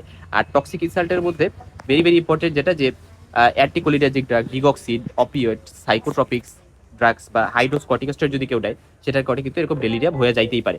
এবং আমরা যদি অ্যালকোহল উইথড্র করে কেউ বা অপয়েড অ্যানালজেসিক কেউ নিতেছিল, বরফিনপ্যাথিডিন, বা কেউ এসএসআরআই নিতেছিল, সিস্টেমিক সিলেক্টিভ সিরোটোনিডিয়াপটিক ইনহিবিটর, প্যারাক্সিটিন, এই সকল ড্রাগগুলা, তাহলে সেই ক্ষেত্রে এরকম হইতে পারে। বেনজোডাইজিপাইজ ড্রাগ এগুলা নিতেছিল, মানে এগুলোর উপর পার্সেন্টের ডিপেন্ডেন্স হয়ে যায়, যখন উইথড্র করে ফেলে তখন কিন্তু এরকম দেখা যায় যে ডেলিরিয়াম হয়ে যেতে পারে। ডেলিরিয়াম ট্রেভেলস নামে একটা কথা আছে যেটা অ্যালকোহলের সাথে অ্যাসোসিয়েটেড, আমরা একটু পরে দেখবো। তারপরে অ্যাকুট স্ট্রোক যদি কারো হয়, সাবডুরাল হেপাটোমা হয়, এগুলো তো কনসিয়াসনেস করতে পারে। এট দ্য সেম টাইম এটা কিন্তু এট দ্য সেম টাইম কি করতে পারে বলতো, এরা এরা কিন্তু একটা সেম টাইম এরকম ডেলিরিয়াম টাইপের ফিচারও করতে পারে। তারপরে আমরা বলি pulmonary embolism, pneumonia, pulmonary oedema, COPD exacerbation, অ্যাকুটিয়া, এগুলো তো এরকম হতে পারে। এখন আসি ইনভেস্টিগেশনের মধ্যে আমরা full blood count, CBC, chest X-ray, কারণ আলটিমেটলি কি কারণ হয়েছে সেটা তো আবার ফাইন্ড আউট করতে হবে। এই জন্য দেখা যাবে সব ইনভেস্টিগেশনের মধ্যে আমাদের করা লাগে। ইনফেকশনের জন্য আমরা এগুলা, তারপরে মেটাবলিক ডিস্টারবেন্সের জন্য ওই যে ইনভেস্টিগেশনগুলো আছে, urea electrolyte, calcium, thyroid function test, liver function test, এগুলা ভিটামিন টেস্ট আমরা করতে পারি। টক্সিক ইনসাল্টের জন্য ডিঅক্সিন লেভেল এর কারণে কিন্তু এরকম হয়, ডিঅক্সিন ওভার টক্সিসিটি হয়। তো এটা আমরা একটু দেখলাম। সিটি স্ক্যান করলাম, লাম্বার পাকচার আমরা করতে পারি যদি ব্যারিজাইটিস, এনকেফালাইটিস আমরা সাসপেক্ট করি। সিটি স্ক্যান হচ্ছে আমরা ইন্টারকেরিয়াল কোনো স্পেসিফিক লেশনের জন্য, হাইপোক্সিয়া দেখার জন্য ECG, chest X-ray, pulse oximeter, এগুলো আমরা একটু দেখবো। ট্রিটমেন্টে আমরা স্পেসিফিক ট্রিটমেন্ট দেবো আন্ডারলাইং কজের অ্যাজ ইউজুয়াল। এবং এনভায়রনমেন্ট নয়েজি রাখা যাবে না, প্রপারলি লাইট রাখতে হবে এবং প্রপার কেয়ার করতে হবে পেশেন্টটাকে। এবং প্রেশার সোর যাতে না হয় বা পেশেন্ট যাতে পড়ে না যায়, এই জিনিসটা মেনটেন করতে হবে বিছানা থেকে, ঠিক আছে। এবং হাইড্রেশন, প্রপার পানি খাবার, পানি জাতীয় খাবার, নিউট্রিশন এগুলো দিতে হবে। এবং সেডেটিভস কিন্তু দেওয়া দরকার নাই, কারণ সেডেটিভস দিলে দেখা যাবে ডেলিরিয়াম অবস্থা আরও খারাপ হয়ে যাবে। এবং এই জন্য লাস্ট রিসোর্ট হিসেবে আমরা সেডেটিভস হয়তো ইউজ করতে পারি। আমরা হ্যালোপেরিডল যে ড্রাগগুলো আছে, হ্যালোপেরিডল কি ড্রাগ বলো তো? হ্যালোপেরিডল যে ড্রাগগুলো আছে, লোরাজিপাম, এই ড্রাগগুলো হচ্ছে পেশেন্ট যদি রেস্টলেস হয় তাহলে আমরা এই ড্রাগগুলো পেশেন্টকে রিল্যাক্স করতে ইউজ করতে পারি। এই ড্রাগগুলো হচ্ছে রিল্যাক্স করার জন্য, পেশেন্টকে চিন্তা ভাবনা দুশ্চিন্তা মুক্ত রাখা। এবং ডেলিরিয়াম টেবলেটস পারি বলছিলাম, ওই যে অ্যালকোহল উইথড্রল করতে কেউ এবং এই কারণে যে ডেলিরিয়াম টেবলেটস, এটাতে করে পেশেন্ট খুবই এজিটেটেড থাকবে, ডিলিউশন থাকতে পারে, হ্যালুসিনেশন থাকতে পারে, illusion. What is dilution, what is hallucination, what is illusion? আমি একটু সংক্ষেপে বলি।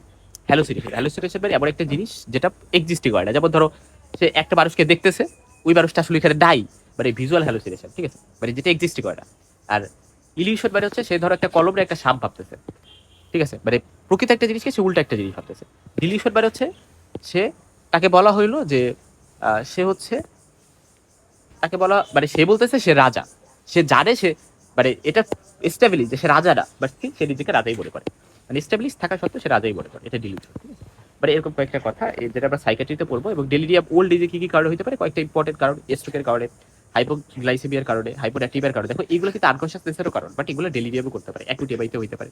অনেক সময় হার্ট অ্যাটাক করে মানুষ হচ্ছে আনকনশিয়াস হয়ে আসে, মেনিনজাইটিস এনকেফালাইটিস লিভারে ইউটাইতেও হইতে পারে। ডিমেনশিয়া মানে অ্যাকচুয়ালি মেমোরি লসের পাশাপাশি পার্সনটার পুরোপুরি কোঅর্ডিনেটিভ বা থিঙ্কিং পাওয়ারটা ওভারঅল লস হয় আস্তে আস্তে, এবং loss of previously acquired intellectual যেগুলো হচ্ছে গিয়ে সে অ্যাকুইর করছিল সেগুলো তো লস হয়েছে, পাশাপাশি তার ইন্টেলেকচুয়াল মানে ওভারঅল অ্যাবিলিটিটা লস হয়। এবং এটা বিভিন্ন স্মল ভেসেল ডিজিজের কারণে, অ্যামাইলয়েড অ্যানজিওপ্যাথি মানে অ্যামাইলয়েড প্রোটিন জমা হয়েছে ভেসেলের মধ্যে, তারপরে মাল্টিপল এফ বলে বা সেরিব্রাল ভাস্কুলাইটিস, মানে ভাস্কুলার কিছু কারণ আছে ডিমেনশিয়ার।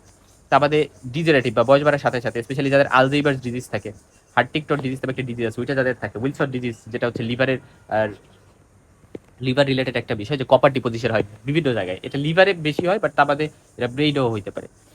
এবং এরকম কিছু ডিজিজ, তারপরে নিওপ্লাস্টিক যদি অন্য কোনো জায়গা থেকে ক্যান্সার এসে ব্রেইনে ডিপোজিট হয়, বা সেরেব্রামে কোনো টিউবার আছে, বা প্যারাডিওপ্লাস্টিক ছিল বড় কোনো টিউবারের ম্যানিফেস্টেশন হিসেবে, তারপর হচ্ছে মাল্টিপল স্ক্লেরোসিসের কারণে, সার্কোইডিসিসের কারণে, তারপরে সাবডুরাল হেপাটোমা বা হেড ইনজুরির পরেও কিন্তু এরকম ডিমেনশিয়া হইতে পারে। এবং হাইড্রোকেফালাস এর কথাটা আসে যে সিএসএফ। আচ্ছা, এখানে একটা কমন কোশ্চেন যে আমরা এতক্ষণ ধরে হাইড্রোকেফালাস করতেছি, তাহলে হাইড্রোকেফালাস মানে কি? এটাই যদি তুমি ধরো পরীক্ষায় বলতে পারলা না, তাইলে তো হইলো না। সো আমি যখন বলতেছি তখন কিন্তু আমি ধরে নিতেছি যে তুমি এই জিনিসটা জানো। তারপর আমি কি করি দেখছো, আমি অনেক মানে ইজি পয়েন্টগুলো কিন্তু বলে, যেমন সিকোপ, এটা আমি সবাই জানার কথা, টিচিলে বলে দিই যাতে করে এটা মাথায় থাকে। সিএসএফ যখন আমাদের ব্রেনের ভ্যান্টিকলস নামে জায়গা আছে, ওই ভ্যান্টিকলস গুলোর মধ্যে অ্যাকুমুলেট হয়ে যায়, এবং এর ফলে ইন্টারক্রেনিয়াল প্রেসার বেড়ে যায়, ভেন্টিকুলার ইনলার্জমেন্ট হয়ে যায় ব্রেনের ভিতরে ভ্যান্টিকল গুলো, এটাকে বলি আমরা হচ্ছে হাইড্রোকেফালাস। তো হাইড্রোকেফালাসও কিন্তু এরকম হইতে পারে, যে অ্যালকোহল, থায়ামিন ডেফিসিয়েন্সি, ভিটামিন বি12 ডেফিসিয়েন্সি, এগুলো কারণে হইতে পারে। তারপরে সিফিলিস, এসআইবি, সাবেকুট স্ক্লেরোটিক প্যারেনকেফালাইটিস, যেটা হচ্ছে বিজেলসের একটা কমপ্লিকেশন। বিজেলস তোমরা পড়ছিলে না? বিজেলসের একটা রিয়াল কমপ্লিকেশন হচ্ছে এসএসপি ই, ঠিক আছে, এটা। তো পিওস ডিজিজ যেমন ক্রুজফিল জ্যাকব ডিজিজ, এটার কারণে হইতে পারে। কি হইতে পারে, এটা কি পড়তেছি আমরা, ডিমেনশিয়ার কারণ, ঠিক আছে। তো ডিমেনশিয়ার ক্ষেত্রে আমরা সিটি স্ক্যান করতে পারি, ওই যে কারণগুলো হইতে পারে ওইগুলো আমরা বের করতে পারি। তারপরে ব্লাড টেস্ট করতে পারি, ব্লাড টেস্ট করে আমি ব্লাডে ওই যে সব ব্লাড টেস্ট করবো, vitamin test, hormone test, calcium test, liver function test, urea electrolyte, তারপরে ফুল ব্লাড কাউন্ট আমরা, তারপর হচ্ছে venereal disease research laboratory VDRL test করবো সিফিলিসের জন্য, তারপরে অ্যাডা অ্যান্টিডিএসডিএনএ, এটা আমরা করতে পারি, রাইট। আচ্ছা, এটা এইগুলা হচ্ছে আমরা দেখলাম। এখন আসো আমরা যে জায়গাটাতে চলে যাবো, এগুলো হচ্ছে অটোইমিউন ডিজিজের জন্য, মাল্টিপল স্ক্লেরোসিস, এগুলো। তারপর চেস্ট এক্সরে ইইজি, ইলেকট্রোএনকেফালোগ্রাম, মনে রাখবো আমাদের ব্রেনের ইসিজি কে বলা হয় ইইজি, ইলেকট্রোএনকেফালোগ্রাম। তবে চেস্ট এক্সরে ইইজি করতে পারি। আর সিলেক্টেড পেশেন্টদের ক্ষেত্রে লাম্পার পাচ্চা এসআইবি সেরোলজি বা ব্রেন বায়োপসি যদি লাগে, সেটা আমরা করতে পারি। ব্রেন টিউবার হইলে ব্রেন বায়োপসি, লাম্পার পাচ্চার আমরা মেনিনজাইটিস এনকেফালাইটিস, এইচআইভি যদি সাসপেক্ট করি তাহলে এইচআইভি সেরোলজি আমরা করতে পারি। ওয়েস্টার্ন ব্লট একটা টেস্ট আছে, ওইটা আমরা করতে পারি। এবং আমরা কারেক্টেবল যে কজের কারণে হয়েছে সেটা আমরা রিমুভ করবো, এবং পেশেন্টকে সাপোর্ট দেওয়া। এবং যদি আলজাইবার হয়, আলজাইবারের পেশেন্ট সব ভুলে যায়, রাইট, এরকম একটা অবস্থা আমরা জানি আলজাইবার বয়স বাড়ার সাথে সাথে হয়, তাহলে আমি সেক্ষেত্রে কোলিনেস্টেরস ইনহিবিটর বা বেবারটিন ড্রাগ, এগুলো হচ্ছে কাজ করতে পারে। আচ্ছা, এখন আসো যে মানে কাজ করতে পারে বলতে ওই মানে কিছু সময়ের জন্য এরা ডিমেনশিয়াটাকে কন্ট্রোল করতে পারে। এরপর আসো যে ডিলিরিয়াম এবং ডিমেনশিয়া, এটা নিয়ে কথা বলি। ডিলিরিয়াম মানে একটা অ্যাকুট অনসেটের একটা কন্ডিশন। আচ্ছা, স্ট্রোকের সাথে ইকসল, এটাকে কিভাবে ডিফারেন্সিয়েট করবা? স্ট্রোকের সাথে ইকসল ডিফারেন্সিয়েট পয়েন্ট হচ্ছে, মনে রাখবা স্ট্রোকের ক্ষেত্রে একটা কথা সবসময় মনে রাখবা, একটা কথা সারা সবসময় শুনতে চাই অলওয়েজ, যে স্ট্রোক হচ্ছে সাডেন অনসেট, মানে হুটহাট শুরু হয়ে যায়, সাডেন অনসেট হুটহাট। আর ইকসল বা সবকিছু গ্রাজুয়ালি অনসেট করে, বাট স্ট্রোক মানে সাডেন অনসেট, হুটহাট শুরু হবে। ডেলিরিয়ামটা হচ্ছে অ্যাকুট অনসেট, মানে অ্যাকুটলি অনসেট করে, এবং রিভার্সেবল, মানে ডেলিরিয়াম একবার হইলে আবার পার্সেন্ট আগের অবস্থায় ফিরে যেতে পারবে। এবং এখানে কি প্রেজেন্ট থাকে বলতো, আনকনশিয়াসনেস হইতে পারে, ডেলিভারি পেশেন্ট আনকনশিয়াসনেস হইতে পারে, এবং মেমোরি ইনট্যাক্ট থাকে, মেমোরিতে সমস্যা নেই। বাট ডিমেনশিয়া যেটা, এখানে মেমোরি লস্ট হয়ে যায়, এবং স্পেশালি রিসেন্ট মেমোরিগুলো পার্সেন্টাল লস্ট হয়, এবং দেখা যায় যে অ্যাবসেন্ট থাকে। কি অ্যাবসেন্ট থাকে বলতো? আনকনশিয়াসনেস, পেশেন্টটা কনশিয়াস তো, এবং ইউজুয়ালি রিভার্সেবল না, বেশি একবার হয়ে গেলে আমরা হয়তো বা এটা প্রোগ্রেশন করা করতে পারি, কমাইতে পারি, কিন্তু মানে যাতে আরো অবস্থা খারাপ না হয়, কিন্তু এটা রিভার্সেবল না, গ্রাজুয়াল হচ্ছে, এটা আস্তে আস্তে এটা হয়। সো একটা পেশেন্ট ধরো আসছে, তো তার সে টেলিফোন নাম্বার ভুলে যায়, অ্যাড্রেস ভুলে যায়, এবং মানুষ চেনা মানুষদের চিনতে পারতেছে না। সো মার্কেটে যায় এবং সে একটা স্কুলে পৌঁছে গেছে, মার্কেটে যাওয়ার জন্য বেরোচ্ছে, পৌঁছেছে স্কুলে, ডিমেনশিয়া এবং কসকে আলজাইমার ডিজিজ। এবং এখানে আমরা আলজাইমার ডিজিজে কি ড্রাগ দিই সেগুলো আমরা এখানে দিব, রিভাস্টিকবিন, গ্যালাবাইন, তারপর হচ্ছে ডোডিপেজিন। তো আমরা যখন আলজাইমার ডিজিজটা পড়বো তখন আমরা এগুলো আরো ডিটেলসে কিন্তু জানবো। তো এখন দেখো ফেসিয়াল প্যারালাইসিস একটু কথা আমি এখানে বলে যাই। ফেসিয়াল প্যারালাইসিস মানে ফেসিয়াল নার্ভ পালসি। আচ্ছা দেখো, এটা একটা অ্যাকুট ফর্ম। আমাদের লোয়ার বটন নিউরন যে লেশন থাকে, লোয়ার বটন টাইপ অফ। আচ্ছা, শুরুতে আমরা বেলস পালসি নিয়ে জানতেছি। বেলস পালসি যেটাকে আমরা বলি ইডিওপ্যাথিক, কারণ এটার কারণ ওইভাবে জানা যায় নাই। এই জন্য এটাকে আইসোলেটেড ফেসিয়াল পালসি বলতেছে। ফেসিয়াল পালসি আপার বটন নিউরাল লেশন হতে পারে, লোয়ার বটন নিউরাল লেশন হতে পারে, ঠিক আছে। তো এটা যখন আসলে লোয়ার বটন, যেটা বেলস পালসি আমরা যদি বলি, বেলস পালসি এটা হচ্ছে একটা lower button type of neural lesion, এবং এটা ইউরিলেটারাল এক সাইড এফেক্ট করে। ইউজুয়ালি ধারণা করা হয় এটা কোনো একটা ভাইরাল ইনফেকশনের কারণে হয়, যেমন ধরো হার্পিস সিমপ্লেক্স, বাবস, এগুলোর কারণে হইতে পারে। এটা মানে ওই নার্ভটা যখন পেট্রাস পার্ট অফ টেম্পোরাল বোন, ঠিক আছে, ওই জায়গায় ফেসিয়াল ক্যানেল থাকে, ঠিক আছে, ওই জায়গায় হচ্ছে ওই নার্ভটা, ফলে এই ভাইরাসগুলোর অ্যাটাকের কারণে দেখা যায় যে এই ভাইরাল ইনফেকশন করে ওই নার্ভটা একটু সোয়েল হয়ে যায়, এবং এই কারণে বেলস পালসি করতে পারে। এবং বেলস পালসি হলে কি ফিচার হবে দেখো, পেশেন্টের এই যে ফিচারগুলো হয়েছে, এবং এখানে পেশেন্টটার মানে কানের পেছনে ব্যথা করা, ফেসে একটু ডাবনেস হওয়া, ঠিক আছে, ডাবনেস একটু অবশ অবশ লাগা, এটা আমরা জানলাম। তার বাদে হচ্ছে গিয়ে হাইপারোকুসিস, ঠিক আছে, মানে স্টেপেডিয়াস যে বাসেল আছে সেটা ইনভলভমেন্টের কারণে দেখা যায় যে হাইপারকুসিস, মানে কানে নর্মাল একটা সাউন্ড, সেটা তার কাছে সহ্য হচ্ছে না, অনেক বেশি মনে হচ্ছে, এটাকে বলে হাইপারকুসিস, এটা হইতে পারে। তারপরে হচ্ছে স্যালাইভেশন কমে যাবে, টিয়ার সিক্রেশন কমে যাবে, এটাও হইতে পারে। এবং অ্যাঙ্গেল অফ দ্য মাউথ এভাবে বেঁকে যায়, রাইট, বা টেস্ট সেন্সেশনও ঝামেলা হতে পারে যদি কর্ডা টিম্পানি ব্রাঞ্চ যদি এফেক্টেড হয়। এবং এটা আমরা জানলাম। এবং ইপসিলেটার লোয়ার বটন নিউরাল ফেসিয়াল পালসি, যেটা আমরা বললাম যে ওই সেফ সাইডে এফেক্ট করতে পারে, এবং ইয়ার, তারপরে প্যালেটে সকল জায়গায় ভ্যাসিকাল থাকতে পারে। এবং যদি ভ্যাসিকাল থাকে মানে কানে বা প্যালেটে, তাহলে ভাই সেটা হারপিস জোস্টার ভাইরাস দ্বারা, মানে হারপিস জোস্টার ভাইরাসের কারণে এটা হয়েছে, সেটা আমরা চিন্তা করতে পারি। যদি হারপিস জোস্টার ভাইরাসের কারণে, মানে ওই ভাইরাসের ইনফেকশনের কারণে হচ্ছে কি পার্সেন্টার বেলস পালসি হয়েছে, আমরা তো বলছি যে ভাইরাসের কারণে হয়, হারপিস ভাইরাসের কারণে, হারপিস জোস্টারের কারণে যদি হয় তাহলে সেটাকে বলি র্যাপসে হার্ট সিন্ড্রোম। এই র্যাপসে সিন্ড্রোম কার হয়েছিল বলো তো? তোমরা জাস্টেড বিবার নামে একজন সিঙ্গার আছে, তার নাম হয়তো বা শুনছো, তার কিন্তু র্যাপসে সিন্ড্রোম হয়েছিল। আচ্ছা, এখন আসলে প্রেডনিসোলন। এটা ট্রিটমেন্ট বলে রাখবা, এটা ট্রিটমেন্ট হচ্ছে আমরা কি দিব, স্টেরয়েড দিব। সো বেলস পালসি ট্রিটমেন্ট কি স্টেরয়েড দিব, কি দিব, প্রেডনিসোলন 40 থেকে 60 মিলিগ্রাম দিতে পারি ডেইলি 1 সপ্তাহ ধরে। এবং এটা এটা আমাদের একটু জানতে হবে। এবং সেক্ষেত্রে আমরা অ্যাসাইক্লোভিরও দিতে পারি, যদি আমরা অ্যাসাইক্লোভির ড্রাগটাও কিন্তু দেওয়া যায় অ্যান্টিভাইরাল হিসেবে, যেহেতু ভাইরাসের কারণে মেনলি হয়। তারপরে যেহেতু এখানে মানে স্যালাইভেশন, তারপরে টিয়ার সিক্রেশন কমে যায়, এই জন্য আমরা এখানে আর্টিফিশিয়াল টিয়ার দিতে পারি যাতে ক্যারাটাইটিস না হয়ে যায়। এবং এটা আমরা একটু জানলাম। এরপর আসবো যে আমরা প্রোগনোসিস। 80% ক্ষেত্রে পেশেন্ট এমডিবিতে সেরে যায় 12 উইক্সের মধ্যে, বা আমরা বলি 3 মাসের মধ্যে। এবং যদি ডা সেরে যায় তাহলে হচ্ছে দেখা যায় যে যারা ওল্ড এজ, বা দেখা যায় প্যারালাইসিস অনেক সিভিয়ার হয়েছে, বা এদের সকল ক্ষেত্রে দেখা যায় প্রোগনোসিস একটু খারাপ হইতে পারে, বাট বেশিরভাগ ক্ষেত্রে এমনিতেই সেরে যায়। বেলস ফেনোমেনন নামে একটা কথা আছে যে আইটা যদি আপওয়ার্ড এবং আউটওয়ার্ড মুভমেন্ট হয়, যখন আই ক্লোজ করার ট্রাই করা হয়, সো আই যখন ক্লোজ করার ট্রাই করা হয় তখন আইটা উপরের দিকে এবং বাহিরের দিকে চলে যায়, এটাকে বলা হয় বেলস ফেনোমেনন। সো এই চ্যাপ্টার একটু জেনে রাখবেন, বেলস পালসিটা কিন্তু বেলস ফেনোমেনন। এখন অনেক সময় জিজ্ঞেস করে যে ফেশিয়াল নার্ভ পালসি আমরা বলছি যে ফেশিয়াল পালসি আপার বটন নিউরন টাইপ হতে পারে, লোয়ার বটন নিউরন টাইপ হতে পারে। আচ্ছা, তো তার আগে তো আবার জানা উচিত আপার বটন নিউরন মানে কি, লোয়ার বটন নিউরন কি, সেটা এবার জানবো। এটা নিয়ে আবার আলাদা একটা ভিডিও আমি তোমাকে অ্যাড করে দিব। আমি ইএনটিতে একটা লেকচার দিয়েছিলাম ফেশিয়াল নার্ভ পালসি, ওইটা নিয়ে, বা ফেশিয়াল নার্ভ রিলেটেড, ওইটা নিয়ে আমি আলাদা ওই ভিডিওটা এটার পরে অ্যাড করে দিব এই প্লেলিস্টে। দেখো, তো যদি আচ্ছা, এটাতে আমি একটু পরেই আসি, যেহেতু আমি ঠিক আছে, আমরা হচ্ছে আগে এটা জেনে আসি কি আপার button neuron, lower button neuron. আপার বটন নিউরন মানে হচ্ছে যে আমাদের সেরেব্রাল কর্টেক্স, সহজ কথা মনে রাখবো যে আমাদের ব্রেড থেকে মানে সেরেব্রাল কর্টেক্স থেকে পিরামিডিয়াল সেলস থেকে, মানে এদের এক্সস্ট আমাদের স্পাইরাল কর্ডের যে অ্যান্টিরিয়র হসপিটাল, ঠিক আছে, এই পর্যন্ত হচ্ছে আপার বটন নিউরন, ঠিক আছে, এই পর্যন্ত যে নিউরন আপার বটন নিউরন। আর লোয়ার বটন নিউরন মানে হচ্ছে এই স্পাইরাল কর্ডের অ্যান্টিরিয়র হসপিটাল থেকে, মানে সহজ কথা এই যে ধরো ব্রেইন, এই যে ধরো ব্রেইন, ঠিক আছে, ব্রেইন থেকে, ব্রেইনের পরে এখানে স্পাইরাল কর্ড আছে, তারপরে এই ব্রেন থেকে স্পাইরাল কর্ডের ধরো অ্যান্টিরিয়র হসপিটাল পর্যন্ত, এটা হচ্ছে আপার বটন নিউরন। এরপরে এই অ্যান্টিরিয়র হসপিটাল থেকে আমাদের যেই জায়গায় এটা ধরো আমাদের একটা বাসেল, এখানে এই যে একটা বাসেল, সো বাসেলকে যে সাপ্লাই দিচ্ছে, তো এই যে জায়গাটা মানে স্পাইরাল কর্ড থেকে বাসেল, এই ফাইবারগুলোকে বা এই যে নিউরনগুলো এগুলোকে আমরা বলি লোয়ার বটম নিউরন। তার মানে লোয়ার বটম নিউরন মানে হচ্ছে যে স্পাইরাল কর্ড থেকে এরা axon up to corresponding basal fibre, তাহলে এটা লোয়ার বটম নিউরন। তার মানে আপার বটম নিউরন এই যে লোয়ার বটম নিউরন এই যে। এখন এটা আমরা জানলাম। তো আপার বটম নিউরালেশনের কি কি কারণ আছে সেটা আমাদের ইনভেরিয়েবলি পরীক্ষায় জিজ্ঞেস করে, এবং স্পেশালি স্ট্রোকের লকে যখন আমাদের থাকে জিজ্ঞেস করে, আচ্ছা বলো তো স্ট্রোক কি আপার বটম নিউরন নাকি নিউরালেশন নাকি লোয়ার বটম নিউরালেশন। মেইনলি আমরা বলি যে এটা মেইনলি আপার বটম নিউরালেশন, এবং ইক্সল যেটা এটাও আপার বটম নিউরালেশনের মধ্যেই পড়ে, যেমন টিউবার, অ্যাবসেস বা গ্রানুলোম এগুলো ইক্সলের মধ্যে পড়ে।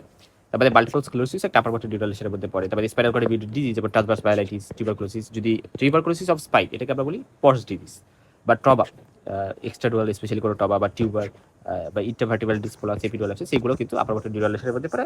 আর লোয়ার বটম নিউরালেশনের মধ্যে গালিয়ান বেরি সিড্রম একটা সিড্রম আছে, তারপরে পেরিফেরাল নিউরোপ্যাথি, পোলিওমায়ালাইটিস এগুলো কিন্তু লোয়ার বটম নিউরালেশনের মধ্যে পড়ে।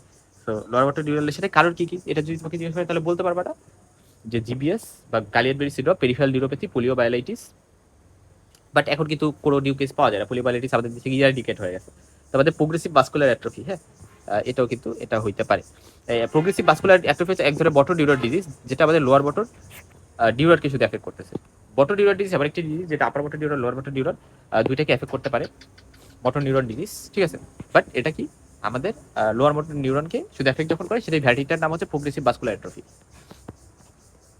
আচ্ছা, এবং দেখো বেশ কিছু ডিফারেন্সের জায়গা, এগুলো সবসময় বলে রাখবা যে ফেসিকুলেশন এবং ওয়াস্টিং। ফেসিকুলেশন মানে তো বুঝো যে মাসেল টুইচিং, যে মাসেল হুটহাট করে লাফায় উঠতেছে।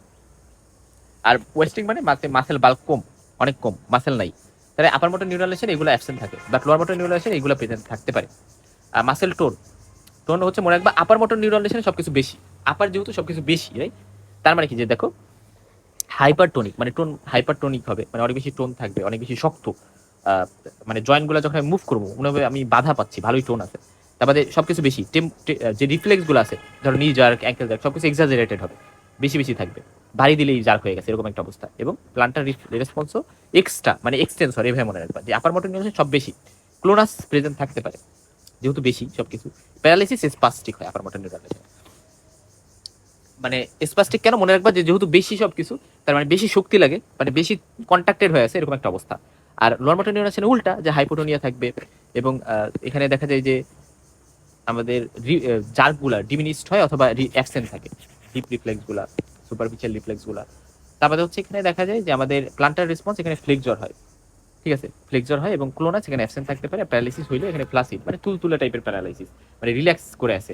কোনো প্যারালাইসিস দুই ধরনের, স্পাস্টিক, ফ্লাসিড, এটা তোমরা জানো, সেখানে ফ্লাসিড টাইপ অফ প্যারালাইসিস কিন্তু হয়। আচ্ছা, এখন আসো যে সুপারফিশিয়াল রিফ্লেক্স আর হচ্ছে ডিপ রিফ্লেক্স, তো এইগুলা বলতে কি বোঝায় এটা আমি একটু বলে দিই। সো আসলে যখন একটা জিনিস আমরা পড়ি তখন সবকিছু খুঁটিনাটি যারা ভালো, দেখো সুপারফিশিয়াল যে রিফ্লেক্স এটার মধ্যে, ডিপ রিফ্লেক্স কি আছে এটা আমরা সবাই জানি, যে বাইসেপস রিফ্লেক্স, ট্রাইসেপস রিফ্লেক্স, নি জার্ক, অ্যাঙ্কেল জার্ক, সো এই জিনিসগুলো আমরা দেখি।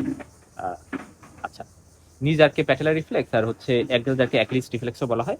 আর সুপারফিশিয়াল রিফ্লেক্সের মধ্যে হচ্ছে এই যে প্লান্টার রিফ্লেক্সটা আমরা দেখি, এটা কিন্তু সুপারফিশিয়ালের মধ্যে পড়ে। তারপরে ক্রিবিস্টেরিক রিফ্লেক্স, যেটা আমরা ইডার থাইতে আমরা স্ট্রোক করি, টেস্টিস ইলাভেট হইলে টেস্টিসে ইলিভেট করে, রাইট, ওটাকে বলে ক্রিবিস্টেরিক রিফ্লেক্স। তারপরে cremasteric reflex, corneal reflex, plantar reflex, এগুলো superficial reflex. Even abdominal reflex নামে একটা রিফ্লেক্স আছে, আমরা অ্যাবডোমিনাল রিফ্লেক্সে অ্যাবডোমিনকে স্ট্রোক করলে অ্যাবডোমিনাল মাসলগুলো কন্ট্যাক্ট করে, সো এটা আর কি, হ্যাঁ। আচ্ছা, এখন দেখো in which condition jerk absent with plantar extension, মানে দেখো বিষয়টা কি অকার্ড, রাইট। জার্ক অ্যাবসেন্ট থাকে লোয়ার বটনে, আবার এক্সটেনশন থাকে হচ্ছে কি আপার বটন ডিউরেশন। তারপরে দুইটার কম্বিনেশন, কিছু কন্ডিশন আছে যেখানে অ্যাবসেন্ট জার্ক বাট প্লান্টার আবার এক্সটেনশন, কিছু কন্ডিশন আছে, সো ওইগুলো আমাদের একটু জানতে হবে। যেমন ধরো tabes dorsalis, subacute combined degeneration of spinal cord, তারপরে ফ্রেডরিস অ্যাটাক্সিয়া নামে একটা অ্যাটাক্সিয়া আছে। যাদের স্ট্রোক আছে বা সার্ভাইকাল বায়োলোপ্যাথি আছে, ডায়াবেটিক নেফ্রোপ্যাথি সহ, সরি ডায়াবেটিক নিউরোপ্যাথি সহ, ডায়াবেটিক নিউরোপ্যাথি সহ তাদের ক্ষেত্রে, হ্যাঁ। সেটা আমরা জানলাম। এরপর আসো যে একটা পেশেন্টের রাইট নিজার ক্যাপসেট এবং রাইট নিজার ক্যাপসেট বাট এক্সাজারেটেড আবার রাইট অ্যাঙ্কেল জার্ক, ঠিক আছে, মানে একটাতে লোয়ার মোটর নিউরালেশনের ফিচার আবার আরেকটাতে আপার মোটর নিউরালেশনের ফিচার। তাহলে কজ কি হইতে পারে? কজ হইতে পারে যদি নাম্বার 3 বা নাম্বার 4 লেভেলে যদি লেশন থাকে, আর নিজার তো lower motor neuron lesion absent, number 3 number 4 এর লেভেল হচ্ছে লোয়ার মোটর নিউরালেশন। আর মানে ওই লেভেলের যে স্পাইনাল কর্ড, আর অ্যাঙ্কেল জার্ক এক্সাজারেটেড কারণ আপার মোটর নিউরাল লেশন তার নিচে আছে। ঠিক আছে, তার মানে দেখো একটা মানুষের upper motor neural lesion lower motor neural lesion at the same time কিন্তু প্রেজেন্ট থাকতে পারে। অ্যাঙ্কেল জার্কের যদি এক্সাজারেটেড হয় তাহলে সেটা upper motor neural lesion indicate করে, যদি ডিমিনিশ বেসন হয় lower motor neural lesion indicate করবে, এটা ইউজুয়াল। আর যদি এমন হয় যে অ্যাঙ্কেল জার্ক করা হইলো তারপরে সেটা মানে delayed relaxation of ankle jerk নামে একটা কথা আছে, এটা যদি হয় তাহলে সেটা হাইপোথাইরয়েডিজমে পাওয়া যেতে পারে। জাস্ট এই কথাটা একটু জেনে রাখতে পারো। ঠিক আছে, এখন আসো আমরা আগে যে কথাগুলো মানে আগে যে জিনিসগুলো পড়ে আসিনি সেগুলো একটু পড়ে আসি, যে ফেশিয়াল নার্ভ পালসি ধর আপার মোটর নিউরাল লেশন বা লোয়ার মোটর নিউরাল লেশন এর কারণে যদি হয় সেটার মধ্যে ডিফারেন্স কি। মনে রাখবা যে যদি আপার মোটর নিউরাল লেশনের কারণে মানে ফেশিয়াল নার্ভ পালসি হয় তাহলে সেটাতে এফেক্টেড যে সাইডটা থাকবে সেটাতেই রিঙ্কলিং করবে। ঠিক আছে, রিঙ্কলিং মানে কুচকে যাওয়া। এবং আই বলটা ক্লোজ মানে আই বল ক্লোজ করা যাবে, মানে আই বল ধরো খোলা আছে আমি ক্লোজ করতে পারবো, এবং শুধুমাত্র লোয়ার পার্ট অফ ফেস এটা এফেক্টেড হবে। ওকে, এবং আপার পার্ট অফ ফেসটা কি হয়, আপার পার্ট অফ ফেস হচ্ছে প্রিজার্ভ থাকে, এটা এফেক্টেড হয় না, শুধু lower part of face affected হয়। কোনো হাইপারকুসিস লস অফ টেস্ট সেন্সেশন এগুলো থাকবে না, এবং এটা হেমিপ্লেজিয়ার সাথে থাকতে পারে যেহেতু আপার মোটর নিউরাল লেশন ব্রেনকে এফেক্ট করতে। বাট এটার ক্ষেত্রে ওই যে মনে রাখবে বেলস পালসির কাহিনীটা, লোয়ার মোটর নিউরন টাইপের লেশন, এখানে হচ্ছে রিঙ্কলিং এফেক্টেড সাইডে অ্যাবসেন্ট, রাইট? মানে এটা ধরো এফেক্টেড সাইড মানে এখানে অ্যাবসেন্ট, আর এখানে এফেক্টেড সাইডেও রিঙ্কলিং প্রেজেন্ট থাকবে, মানে রিঙ্কলিং সব জায়গায় প্রেজেন্ট। ঠিক আছে, বাট এখানে এফেক্টেড সাইডে অ্যাবসেন্ট। এবং আইবল আমরা ক্লোজ করতে পারি না, মানে যেই সাইডে হচ্ছে মানে এফেক্টেড ওই সাইডে কিন্তু আমি আইবল ক্লোজ করতে পারি না। এবং বোথ আপার এবং lower part of the face involve হয়, মানে আপার part involve lower part involve. এবং হাইপারকুসিস লস অফ টেস্ট সেন্সেশন এগুলো হতে পারে, এবং পার্সেন্টেজ হেমিপ্লেজিয়া ইউজুয়ালি থাকে না। এবং দেখো ইউজুয়ালি এই সাইডটা এফেক্টেড, তাহলে এই সাইড মানে যেই সাইড এফেক্টেড ওই সাইডে এরকম ঘটনা ঘটতেছে, পাশাপাশি অপোজিট সাইডে দেখো অ্যাঙ্গেল অফ দ্য মাউথটা একটু এরকম ভাবে ডিভিয়েটেড হয়ে গেছে, এটা বেলস পালসি। ঠিক আছে, তো বেলস পালসির ফিচারগুলো। আচ্ছা, এরপর আসো যে আমরা বালবার পালসি এবং সিউডো বালবার পালসি এগুলো নিয়ে একটু কথা বলি। বাল্ব বলতে এখানে বোঝানো হয়েছে মেডুলা। ঠিক আছে, যে মেডুলা বা বাল্ব আছে ওইখানে যে লোয়ার মোটর নিউরনস গুলো আছে ওইগুলাতে ঝামেলা, এবং মেইনলি মেডুলা থেকে বের হওয়া কিছু কেনিয়াল নার্ভ যেগুলা মানে নষ্ট হলে আমাদের কথা বলা খাবার গিলতে সমস্যা হওয়া সেগুলোকে আমরা বলি বালবার পালসি। ঠিক আছে, তো এটা mainly lower motor neuron type, এবং এটাতে মেডুলা লেশনের সাইট, এবং এখানে স্পিচে প্রবলেম হয়, নেজাল টাইপের স্পিচ হইতে পারে, নেজাল রিগার্জিটেশন থাকতে পারে, এবং মানে নাক দিয়ে কথা বলতেছে এরকম যে মুখ অফ করে, মানে মুখ অফ করে না, মানে নেজাল ভয়েস টাইপের যে ফিচার। তারপরে হচ্ছে টাংটা ওয়েস্টেড থাকতে পারে, ফেসিকুলেশন থাকতে পারে টাঙে, জজার্ক অ্যাবসেন্ট থাকতে পারে, ইমোশনাল লেবিলিটি অ্যাবসেন্ট থাকতে পারে। এরপর আসো যে আমরা যদি বলি যে আচ্ছা ঠিক আছে তাহলে সিউডো বালবার পালসি মানে কি, এটা upper motor neuron type, internal ক্যাপসুলে এটার লোকেশন, এবং মানে ব্রেনের মধ্যে সেরেব্রামের মধ্যে, এবং স্লো স্লার্ড ইনডিস্টিংক্ট একটা স্পিচ থাকে, এবং নেজাল রিগার্জিটেশন অ্যাবসেন্ট থাকে না, এবং টাংটা স্পাস্টিক হইতে পারে এবং স্মল হইতে পারে। জজার্ক, আচ্ছা এখানে একটা কথা বলছে যে জজার্ক ব্রিস্ক, এটা মানে কি? জজার্ক ব্রিস্ক এটা বলতে বুঝাইছে যে ব্রিস্ক জজার্ক এটা মানে হচ্ছে মানে ট্রাইজেমিনাল নার্ভ। ফার্স্ট কথা জজার্ক দিয়ে তো আমরা ট্রাইজেমিনাল নার্ভ দেখি। ঠিক আছে, এক্সাজারেটেড অথবা ভেরি স্ট্রং জজার্ক, এটাকে এটা মানে হচ্ছে যে জজার্ক ব্রিস্ক। ঠিক আছে, আর ইমোশনাল যে ল্যাবিলিটি, ইমোশনাল ল্যাবিলিটি মানে হচ্ছে যে একটা মানুষ চিন্তা করো যে ওই মানুষটার হঠাৎ অকারণে খুব দ্রুত হাসি বা কান্না চলে আসে এবং সেটা নিয়ন্ত্রণ করতে পারে না। সো এটা হচ্ছে এই যেটা হচ্ছে সিউডো বালবার পালসি সেখানে প্রেজেন্ট থাকতে পারে। ওকে ফাইন, তার মানে এরকম কয়েকটা কথা আমরা একটু জানলাম। এরপরে আসলে যে lower motor type of facial পালসির কি কি কারণ থাকতে পারে, যেটা তোমরা বলে আসছো অলরেডি যে এটা হচ্ছে মানে আননোন ইডিওপ্যাথিক টাইপের মোস্ট কমনলি, তারপরে হার্পিস জোস্ট ইনফেকশন, তারপরে হচ্ছে অ্যাকোস্টিক নিউরোমা ইনার ইয়ারের একটা টিউমার, প্যারোটিক টিউমার, তারপরে ব্রেন স্টেম ইনফেকশন বা হেমোরেজের কারণে হইতে পারে, তারপরে টিউমার ইন সেব্রো পন্টাইল অ্যাঙ্গেল মানে ওই অ্যাকোস্টিক নিউরোমা টাইপের, তারপরে বাইলেটাল যদি হয় বাইলেটাল যদি lower motor type of facial pulse হয় সেটা গালিয়ান বেরি সিন্ড্রোমের কারণেও হইতে পারে, মাইসথেনিয়া গ্রাভিস সার্কোইডাস লাইন ডিজিজের কারণে হইতে পারে। তো দেখো এখন 45 বছর মানে 45 বছরের একটা মহিলা, তার complete paralysis of right side of face, তার মানে এটা right side of lower motor type of facial nerve palsy. ঠিক আছে, এটা আমরা চিন্তা করতে পারি, মানে complete paralysis of right side of face মানে কি আপার part of face lower part of face affected, তার মানে এটা লোয়ার পার্ট মানে লোয়ার মোটর নিউরন লেশন। কারণ আমরা জানি আপার মোটর টাইপে কি হয়, আপার মোটর টাইপ অফ ফেশিয়াল পালসিতে আপার পার্ট অফ ফেস মানে বাদ থাকে ইনভলভ হইতে। ওকে ফাইন, এরপরে আমরা কয়েকটা টার্ম যেমন প্যারাপ্লেজিয়া নিয়ে একটু কথা বলি। এটা মানে হচ্ছে complete loss of motor function. মানে প্যারাপ্লেজিয়া যখন বলবে সেটা মানে মোটর ফাংশন লস হয়েছে বোথ লোয়ার লিম্সে। হ্যাঁ, তার মানে প্যারাপ্লেজিয়া মানে দুইটা লোয়ার লিম্সই ফাংশন লস হয়েছে। আর প্যারাপ্রেসিস মানে হচ্ছে যে পার্শিয়াল উইকনেস, মানে weakness for both lower limbs is called paraparesis. ঠিক আছে, সো উইকনেস, এখানে পার্শিয়াল উইকনেস হয়েছে। প্যারাপ্লেজিয়া এবং প্যারাপ্রেসিসের কিছু কারণের কথা যদি বলি, তাহলে এটার বেশ কিছু কারণ আছে। যেমন ধরো স্পাইনাল কর্ড কম্প্রেশন হয়েছে, এক্সট্রামিডুলারি ইন্টারমিডুলারি কারণ আছে। এক্সট্রামিডুলারি কারণের মধ্যে যে স্পাইনাল টিউবারকুলোসিস হয়েছে বা টিউমার হয়েছে, যেমন ম্যানেনজিওমা, নিউরোফাইব্রোমা, মেটাস্টেটিক টিউমার হতে পারে, বা ভার্টিব্রাল ট্রমা ফ্র্যাকচার ডিসলোকেশন হয়েছে, prolapse intervertebral disk, epidural abscess যদি হয় বা ওখানে হেমোরেজ যদি হয়। ইন্টারমিডুলারির মধ্যে কি আছে? সাইরিঙ্গো সাইরিঙ্গো মায়েলিয়া, রাইট?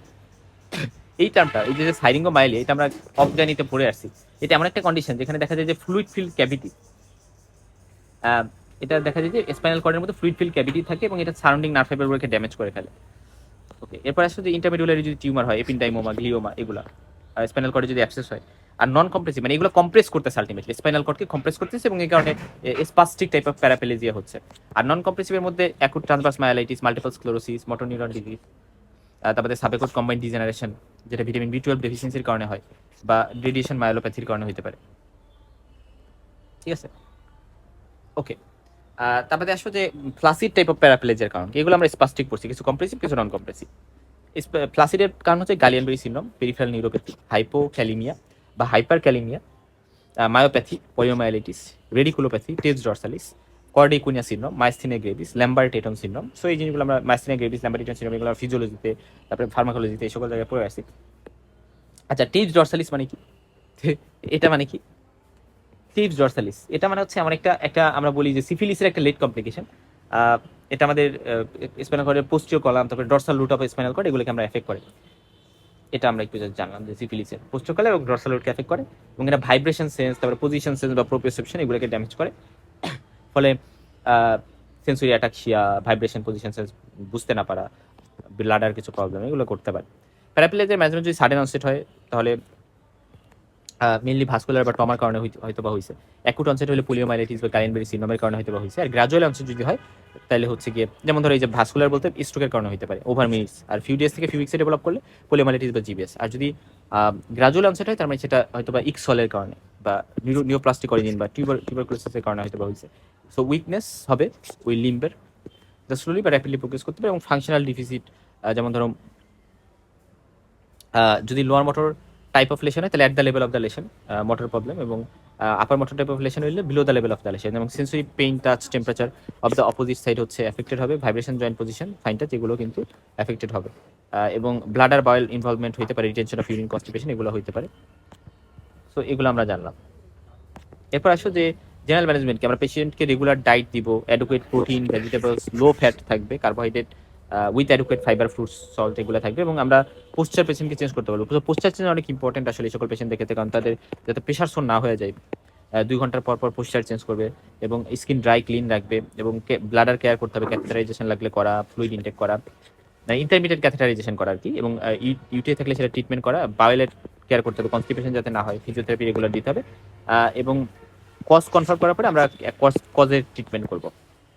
প্যারাপ্লেজিয়ার ট্রিটমেন্টে আমরা রুটিন ব্লাড টেস্ট করা, ইউরিন এক্সামিনেশন করা, ব্লাড বায়োকেমিস্ট্রি যেমন ইউরিয়া, ক্রিয়েটিনিন, ইলেক্ট্রোলাইট দেখা, চেস্ট এক্সরে করা, লিম্ফ নোড বায়োপসি করা, সিএসএফ এক্সামিনেশন করা, তারপরে এমআরআই করা, এগুলো তো আমরা করবোই। আর ফ্লাসিড প্যারালাইসিস, স্পাস্টিক প্যারালাইসিস এগুলোর মধ্যে ডিফারেন্ট যদি বলি, ফ্লাসিডে হাইপোটোনিয়া থাকবে, তারপরে নি অ্যাঙ্কেল জার্ক, মানে ওভারঅল কথা ফ্লাসিড যখন বলতেছে তুমি lower motor neuron type of লেশনের কথাগুলো বলবো, আর এখানে upper motor type of lesion neuron লেশনের কথা বলবো। তুমি দেখো একটা 25 বছর বয়সী, তার হচ্ছে weakness of the his both lower limbs for 2 days, paraplegia. So এই কয়েকটা কথা আমরা একটু এখানে মাথায় রাখবো। তাহলে দেখো 40 বছর বয়সে একটা মেল পেশেন্ট, তার উইকনেস অফ বোথ লোয়ার লিম্স। এখন কি কি ক্লিনিক্যাল ইনফরমেশন তুমি কারণ খুঁজতে বের করবে? ফিভার, ওয়েট লস আছে কিনা, ইউরিনারি ব্লাডার বা বায়োল ইনভলভমেন্ট আছে কিনা, সেন্সরি লস আছে কিনা, কোনো গিববাস আছে কিনা। আচ্ছা, এখানে গিববাস বলতে কি বুঝাইছে? Gibbus, what do you mean by gibbus? Gibbus deformity আমরা বলি মানে sharp angular deformity of the spine. আমাদের ভার্টিব্রার একটা বা বেশি ভার্টিব্রা যদি কলাপস করে যায় সেটাকে আমরা গিববাস বলি। যে মেরুদণ্ড হঠাৎ তীক্ষ্ণ কুজের মতো একটা উঁচু হয়ে যাওয়াকে গিববাস বলে। এই কথাটা একটু মাথায় রাখতে পারো। তার মানে আমরা ধরো একটা মহিলা 16 বছর বয়সী, তার প্যারাপ্লেজিয়া হয়েছে, তাহলে কি কি কারণ হইতে পারে সেটা আমরা দেখবো। যে টেনবাস মাইলাইটিস, গুলিয়ানবেরি সিনড্রোম, ট্রমা এবং মাল্টিপল স্ক্লেরোসিস হইতে পারে, এটা আমরা একটু জাস্ট জানলাম। এরপর আসো যে কোনিক কজের মধ্যে হচ্ছে পর্স ডিজিজও হইতে পারে। থ্রি ইম্পর্টেন্ট কজ যদি বলে 25 বছর বয়সে একটা মানে acute paraplegia, upper motor neuron lesion sign আছে, তার মানে acute transverse myelitis, prolapse intervertebral disc, Pott's disease, সেগুলো হইতে পারে। আর যদি পর্স ডিজিজ হয় তাহলে সেক্ষেত্রে আমার অ্যান্টি টিবি থেরাপি দিতে হবে 2 মাস 6 মাস সেইভাবে, রাইট? শুরু 4 মাসে হচ্ছে, শুরুর 2 মাসে আমরা 4টা ড্রাগই দিই, আর পরের 2 মাসে হচ্ছে আমি রিফাম্পিসিন আইসোনিয়াজের শুধু দিই, এবং ফিজিওথেরাপি আমার অবশ্যই দিতে হবে। কোয়াড্রিপ্লেজিয়া মানে হচ্ছে তার 2 হাত 2 পা দুইটাই হচ্ছে কি প্যারালাইসিস হয়ে গেছে। এটা কি কি কারণে হতে পারে? Quadriplegia, Guillain Barre syndrome, cervical myelopathy, বা hypokalaemic periodic paralysis, multiple sclerosis, motor neuron disease, peripheral neuropathy, এই সকল কারণে হইতে পারে। হেমিপ্লেজিয়া, যেটা স্ট্রোকের ক্ষেত্রে আমরা মোস্ট কমনলি ডিল করি, যে complete loss of motor functions on half of the body, যে কোনো এক সাইডে, ইউজুয়ালি আমাদের ব্রেনের যে সাইড এফেক্ট রয়েছে তার অপোজিট সাইডে বডিতে মেনলি ঝামেলাটা হয়। আর হেমিপ্যারেসিস মানে partial loss of motor functions on half of the body, ঠিক আছে? So hemiparesis. আচ্ছা, তাহলে প্যারেসিস আর প্লেজিয়া এই দুটোর মধ্যে ডিফারেন্সিয়েটিং পয়েন্ট বুঝছো? প্যারেসিস মানে হচ্ছে যে পার্শিয়াল লস, পার্শিয়াল উইকনেস, আর প্লেজিয়া মানে হচ্ছে কমপ্লিট। এই কয়েকটা কথা একটু ইম্পর্টেন্ট। এর পাশে তাহলে হেমিপ্লেজিয়ার মোস্ট কমন কারণ আমার স্ট্রোক বলতে হবে।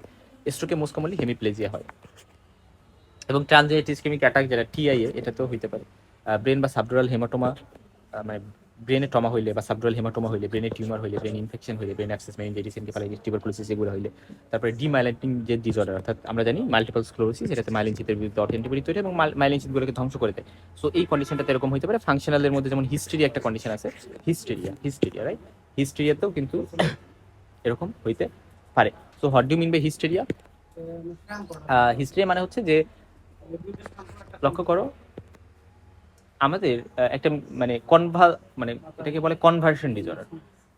ওভারঅল কথা একটা মানে ফিজিক্যাল সিমটম যেটা সাইকোলজিক্যাল স্ট্রেসের কারণে হয়েছে, কোনো ডিটেক্টেবল অর্গানিক কারণ নাই। Sudden paralysis, blindness, loss of voice, seizure like episode এরকম হয়েছে, ঠিক আছে?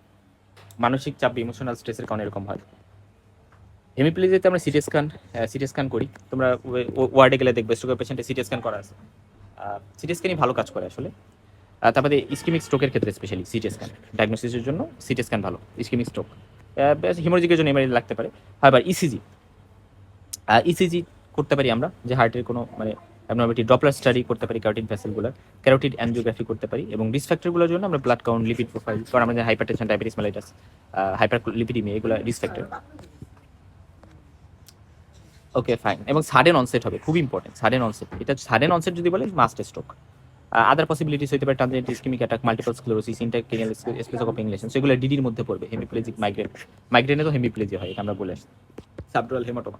সো একটা স্ট্রোকের পেশেন্ট, তার অনসেট সাডেন হবে, প্রোগ্রেশন কেমন, সিভিয়ারিটি কেমন, এগুলো দেখতে হবে, এবং তার হেডেক আছে কিনা। হেডেক যদি থাকে তাহলে হেমোরেজিক স্ট্রোক হওয়ার চান্স বেশি, ঠিক আছে? যেটাকে আমরা বলি মানে থান্ডার ক্লাব হেডেক, এবং ভমিটিং, আনকনসিয়াসনেস, এগুলো আছে কিনা, family history, hypertension, cardiac disease, diabetes mellitus আছে কিনা। আচ্ছা, এবং অ্যান্টিফসফোলিপিড অ্যান্টিবডি সিনড্রোম যাদের, যে সকল মহিলাদের থাকে, এখানে অ্যাবর্শনের হিস্ট্রি থাকে, এসএলই যাদের থাকে, তাদের কিন্তু তাদের কি হতে পারে বলো তো? তাদের কিন্তু স্ট্রোক করার চান্সও বেশি। আমরা স্কিন দেখবো যে কোনো জেন থ্যালাসমিয়া আছে কিনা, র্যাশ আছে কিনা, তারপরে হচ্ছে কালার চেঞ্জ আছে কিনা, ঠিক আছে? এই জিনিসগুলো কিন্তু আমরা একটু চেক করে নিব।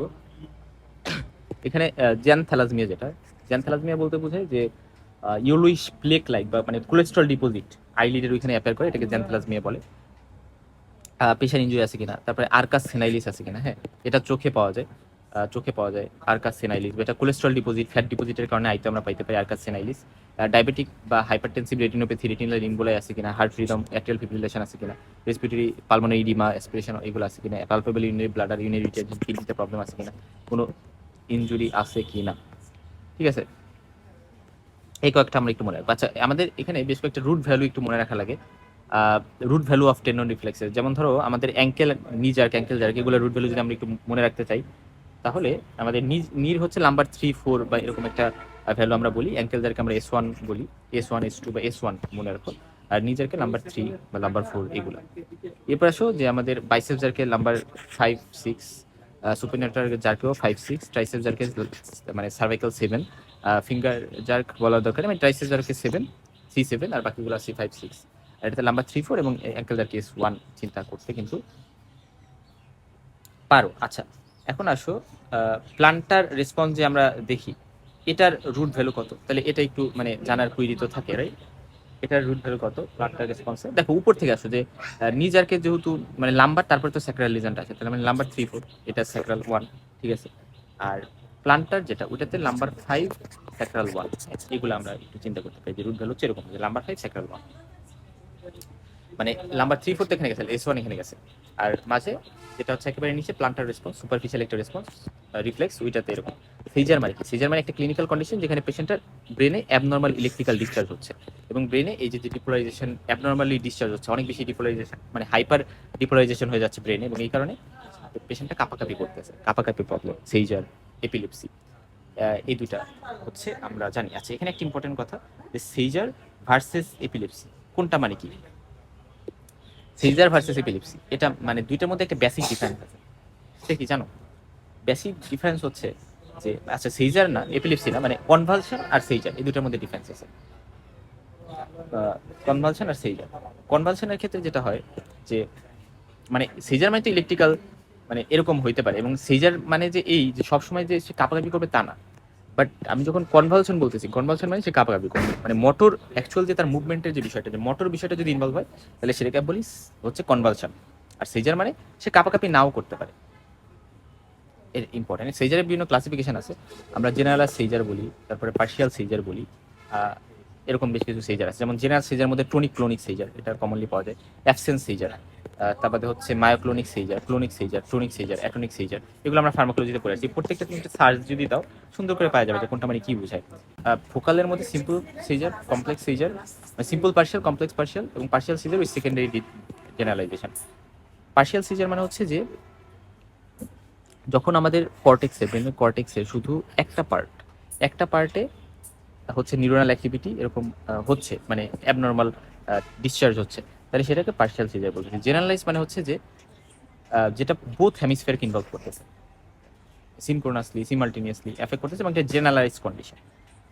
আর সিম্পল পার্শিয়াল সিজার মানে হচ্ছে যে যদি কনসিয়াসনেস প্রিজার্ভ থাকে তখন মানে পার্সনটা কনসিয়াস, পার্সনটার অ্যাওয়ারনেস, অ্যাবিলিটি, এনভায়রনমেন্টে রেসপন্ড করা সবই ঠিক আছে, বাট পার্সনটা সেইটাকে আমি সিম্পল পার্শিয়াল সিজার করতে। ওকে ফাইন। এবং সেইজার এবং ফেইন্ট হওয়া মানে সিনকোপ বা ফেইন্ট হওয়া, অজ্ঞান হওয়া, এই দুটোর মধ্যে পার্থক্য কি? সেইজার এপিলেপসির সাথে এগুলো মনে রাখবো। সেইজারে অরা প্রেজেন্ট থাকে, সায়ানোসিস প্রেজেন্ট থাকতে পারে, তারপরে টাং বাইটিং প্রেজেন্ট থাকতে পারে, তারপরে এখানে মানে এটার পরে ডিলিরিয়াম প্রেজেন্ট থাকতে পারে, ঠিক আছে। এখানে একটা টার্ম লেখা আছে না, পোস্ট ইকটাল। পোস্ট ইকটাল মানে কি? পোস্ট ইকটাল স্টেট, এটা মানে হচ্ছে যে immediately after a seizure. So post ictal, এই যে মাঝে মধ্যে তুমি একটা টাইম পাবা যে পোস্ট ইকটাল, এটা হচ্ছে সেইজারের পরে পার্সনটার ডিলিরিয়াম হইতে পারে, অ্যামনেসিয়া হইতে পারে, হেডেক হইতে পারে, এটা এই ফিচারগুলো প্রেজেন্ট, ঠিক আছে। অপরদিকে দেখো যদি বলা হয়, এবং এইগুলো কিন্তু এখানে প্রেজেন্ট থাকে না, মানে অজ্ঞান হইলে বা সিনকোপে প্রেজেন্ট থাকে না, বাট র্যাপিড রিকভারি এই কথাটা যদি বলা হয় যে র্যাপিডলি খুব দ্রুত রিকভারি করে যাবে, এটা কোনটা? এটা হচ্ছে কিন্তু এই ফেইন বা সিনকপ হইলে এটা র্যাপিডলি রিকভার করে যায়, বাট সিজার বা এপিলেপসি খুব র্যাপিডলি কিন্তু রিকভার করে না। এখন আসলে কিছু টার্ম আছে, যেমন প্যাটিট মাল সেইজার বা যেটাকে অ্যাবসেন্স সেইজার বলি। এটা এমন এক ধরনের মাইনর টাইপের সেইজার যেটাতে কি হয় যে এটা ইউজুয়ালি চাইল্ডহুডে স্টার্ট হয়, এবং যে অ্যাটাকটা থাকে সেটা ব্রিফার থাকে। দেখা যায় যে মানে দিনে 20 থেকে 30 বার হইতে পারে, এবং পার্সনটার যখন সিজার শেষ হয় তখন কনফিউশন থাকতে পারে, ঠিক আছে। এখন কথা হচ্ছে অ্যাবসেন্স যে সেইজার, এটা মানে কি তাহলে? মানে এটাতে ঘটনা কি হয়, পেশেন্টের সাথে সমস্যা কি? অ্যাবসেন্স সিজারে পেশেন্টের যে সমস্যাটা হয় যে সাডেনলি অ্যাওয়ারনেস দেখা যায় যে ব্রিফ লস হয়ে যায়, মানে দেখা যায় 5 থেকে 20 সেকেন্ডের জন্য মানে ব্রিফ লস হয়, মানে কিছু সময়ের জন্য হঠাৎ স্থির হয়ে তাকিয়ে থাকে এবং চারপাশে কিছুই সে বুঝতে পারে না, এটাকে অ্যাবসেন্স সিজার বলে, ঠিক আছে। হুট করেছে এরকম হয়ে আছে, এবং সেটা দেখা যায় যে মানে মোর ফ্রিকোয়েন্ট, মানে ভেরি মাস ফ্রিকোয়েন্ট, মানে 20 থেকে 30 বার এরকম হচ্ছে যে মানে স্টারিং স্পেল, এটাকে বলা হয় স্টারিং স্পেল, হুটহাট সে তাকায় আছে, এবং এটা কিছু সেকেন্ড ধরে থাকে, 5 থেকে 20 সেকেন্ড। ওকে, তাহলে এই একটা কথা। এবং আমরা যদি এখানে ইইজি করি, ইলেকট্রোএনকেফালোগ্রাম, তাহলে এখানে একটা ইজি ক্যারেক্টারিস্টিক প্যাটার্ন পাওয়া যায়, আমরা বলি 3 hertz spike and wave pattern নামে একটা প্যাটার্ন আছে। এবং এখানে একটা ড্রাগ আমরা দিই, এখানে ট্রিটমেন্টের জন্য আমরা যে ড্রাগ দিই ইথোসিক্সিম্যাব, আমরা বলি ইথোসিক্সিম্যাব মানে অ্যান্টিপিলেপটিক ড্রাগ। তারপরে এখানে সোডিয়াম ভ্যালপ্রোয়েট ইউজ করা যেতে পারে। ট্রিগারিং ফ্যাক্টর কি? যাদের স্লিপ ঠিক করে হয় না, বা অ্যান্টিপিলেপটিক ড্রাগ আগে প্রপারলি মানে সে অ্যান্টিপিলেপটিক ড্রাগের উপর আছে বাট ড্রাগটি করে নেয় মিস করছে, অ্যালকোহল নেয় যারা যারা ডিপ্রেশনের জন্য বিভিন্ন ড্রাগ ইউজ করে, বা হচ্ছে যারা ফ্লিকারিং লাইটে দেখে, টিভি বা কম্পিউটার স্ক্রিনগুলা, এগুলোর কারণে হতে পারে, ইভেন লাউড নয়েজ মিউজিক এগুলোর কারণে হতে পারে। ট্রু এবং সিউডো সিজার এদের মধ্যে ডিফারেন্সের কথাগুলো যদি বলি, ইউজুয়ালি ট্রু সিজার যেগুলো সেগুলো তো অবশ্যই অরা, টাং বাইট, ইউরিনারি ইনকন্টিনেন্স, তারপরে সিজার অ্যাটাকের পরে হেডেক, অ্যামনেসিয়া, ডিলিরিয়াম, এগুলো কিন্তু থাকবে। আচ্ছা, তাহলে অ্যামনেসিয়া মানে কি? অ্যামনেসিয়া এই জিনিসটা মানে আমরা তো ডিমেনশিয়া নিয়ে জেনে আসছি, আর অ্যামনেসিয়া মানে হচ্ছে সহজ কথা যে এখানে লস অফ মেমোরি, সেটা হইতে পারে রেট্রোগেড বা অ্যান্ট্রোগেড অ্যামনেসিয়া। এরপর আসলে এপিলেপসি। এপিলেপসি মানে হচ্ছে tendency to have recurrent seizure, মানে যখন সিজারটা বারবার হওয়ার টেন্ডেন্সি থাকতেছে সেটাকে বলতেছে ইপিলেপসি। তো সিজার হচ্ছে সিজার আর কনভালশন, কনভালশন মানে মোটর কম্পোনেন্ট অফ সিজারকে আমরা বলি কনভালশন, ঠিক আছে? বাট সিজার যেটা ওইটা যে মোটর কম্পোনেন্ট থাকতে হবে তা কিন্তু না, ওকে? মানে নিউরনাল অ্যাক্টিভিটি অনেক বেশি এক্সেসিভ হয়ে গেলে, মানে অনেক এক্সাজারেটেড হয়ে গেলে সিজার হয়। আচ্ছা, এখন আসলে সিজারের ক্ষেত্রে মানে ইপিলিপসি যেটা ওইটাও কিন্তু আমরা এই যে এইভাবেই ক্লাসিফাই করতে পারি, যে আগে যেভাবে ক্লাসিফাই করতে, সো ইপিলিপসি সিজার এইভাবেই সেমভাবে ক্লাসিফাই করতে পারি। জাস্ট মনে রাখবা ইপিলিপসি জিনিসটা হচ্ছে রিকারেন্ট সিজার হওয়ার একটা টেন্ডেন্সি, ওকে? এরপর আসা যায় যে মেজর সিজার। মেজর সিজার হলে পার্সেন্টটা পড়ে যাবে মাটিতে, মাইনর সিজার হলে পার্সেন্টটা মাটিতে পড়বে না। সিম্পল সিজারে পেশেন্ট কনসিয়াস থাকে, কমপ্লেক্স সিজার মানে পেশেন্ট আনকনসিয়াস। এই কয়েকটা বেসিক টার্ম একটু মাথায় রাখতে হবে। এরপর আসলে টনিক ক্লোনিক সিজার, যেটা এটাতে আমরা বলছি যে বা টিপিক্যাল গ্র্যান্ড মাল এপিলেপটিক অ্যাটাক যেটাকে বলা হয়, গ্র্যান্ড মাল এপিলেপসি এটাকে বলা হয়, বা টনিক ক্লোনিক সিজার বলা হয়। এটা কমনলি পাওয়া যায় এবং এক্ষেত্রে অরা থাকতে পারে, অরা এবং কোন কর্টিক্যাল এরিয়া এফেক্ট করছে তার উপর ডিপেন্ড করে একটা প্রোনর্মাল মানে কিছু সাইন সিমটমস থাকতে পারে। টনিক ফেজ একটা আছে মানে পেশেন্ট মানে শক্ত হয়ে যায় এবং আনকনসিয়াস হইতে পারে, পড়ে যাইতে পারে যদি দাঁড়াই থাকে, অথবা দেখা যায় যে হচ্ছে এই ফেজ টনিক ফেজে পেশেন্ট অনেক শক্ত হয়ে যায় এবং রেসপিরেশন অ্যারেস্টেড হয়ে থাকে, সেন্ট্রাল সাইনোসিস পাওয়া যেতে পারে। তারপরে ক্লোনিক, টনিক গেলে এরপর ক্লোনিক ফেজ, মানে কিছুক্ষণ পরে দেখা যায় যে রিজিডিটিটা কমে যায় এবং একটা জার্কি মুভমেন্ট করে, রিজিডিটি কমে গেছে বাট হুট করে জার্কি মুভমেন্ট করছে, এবং এই অ্যাটাকের টাইমে ইউরিনারি ইনকন্টিনেন্স হইতে পারে এবং টাং বাইটিং হইতে পারে, এবং যদি সিভিয়ারলি টাং বাইট হয় তাহলে কি হবে, ব্লিডিং হইতে পারে এবং লস অফ আনকনসিয়াসনেস হইতে পারে। মানে ধরো বিষয়টা এরকম যে ধরো লস অফ আনকনসিয়াসনেস হয়েছে পার্সনটার এবং তারপরে দেখা যাচ্ছে টাং বাইট বিটেন আছে, তো এটা কিন্তু একটা ক্যারেক্টারিস্টিক সাইন ক্লোনিক ফেজ, তার মানে ক্লোনিক সেজার, জেনারেলাইজ সেজার। আচ্ছা, এরপর আসো যে এবং এরপরে সিজার যখন সেরে গেল, মানে সিজার এরপরে একটা ডেলিরিয়াম অ্যামনেসিয়া হেডেক, এই ফিচারগুলো নিয়ে আসছে। তার মানে এভাবে মনে রাখবা যে ক্লোনিক সিজার।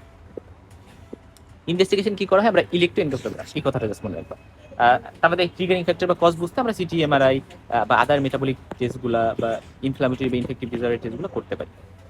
এপিলিপসিতে কখন আমার ব্রেন ইমেজিং করা লাগে, যদি এপিলিপসি 20 বছরের পরে শুরু হয় এবং সিজার যাদের হচ্ছে ফোকাল ফিচার্সগুলো ক্লিনিক্যালি পাওয়া গেছে এবং ইজিতে যদি ফোকাল সিজার সোর্স পাওয়া যায়, এবং তখন আমি কারণগুলো খুঁজতে আমি হয়তো বা এরকম ব্রেন ইমেজিংগুলো করতে পারি, সিটি, এমআরআই। এবং আমি সিজার কন্ট্রোল ঠিক করে করতে পারতেছি না। একটা ইম্পর্টেন্ট কথা যে মানে কিছু কুসংস্কার বা মিথ আছে সিজার সম্পর্কে, যে একটা মানুষ তাকে যদি জুতা শুঙানো হয় তাহলে তার সিজার সেরে যাবে, অ্যাবসলিউটলি নট। এবং সিজার পেশেন্টগুলো যেহেতু পড়ে যাওয়া, ফল করার চান্স থাকে মেজর সিজারে, ফলে কি হবে, পেশেন্টকে অবশ্যই আগুন, পানি এগুলো থেকে দূরে রাখতে হবে। ফাঁসানটা যদি ওই জায়গায় পড়ে যায় সে তো মরে যাবে, এগুলো থেকে দূরে রাখতে হবে। বাট ওইগুলা মানুষকে টানে এরকমও মিথ আছে, বাট এটা কিন্তু সত্যি না।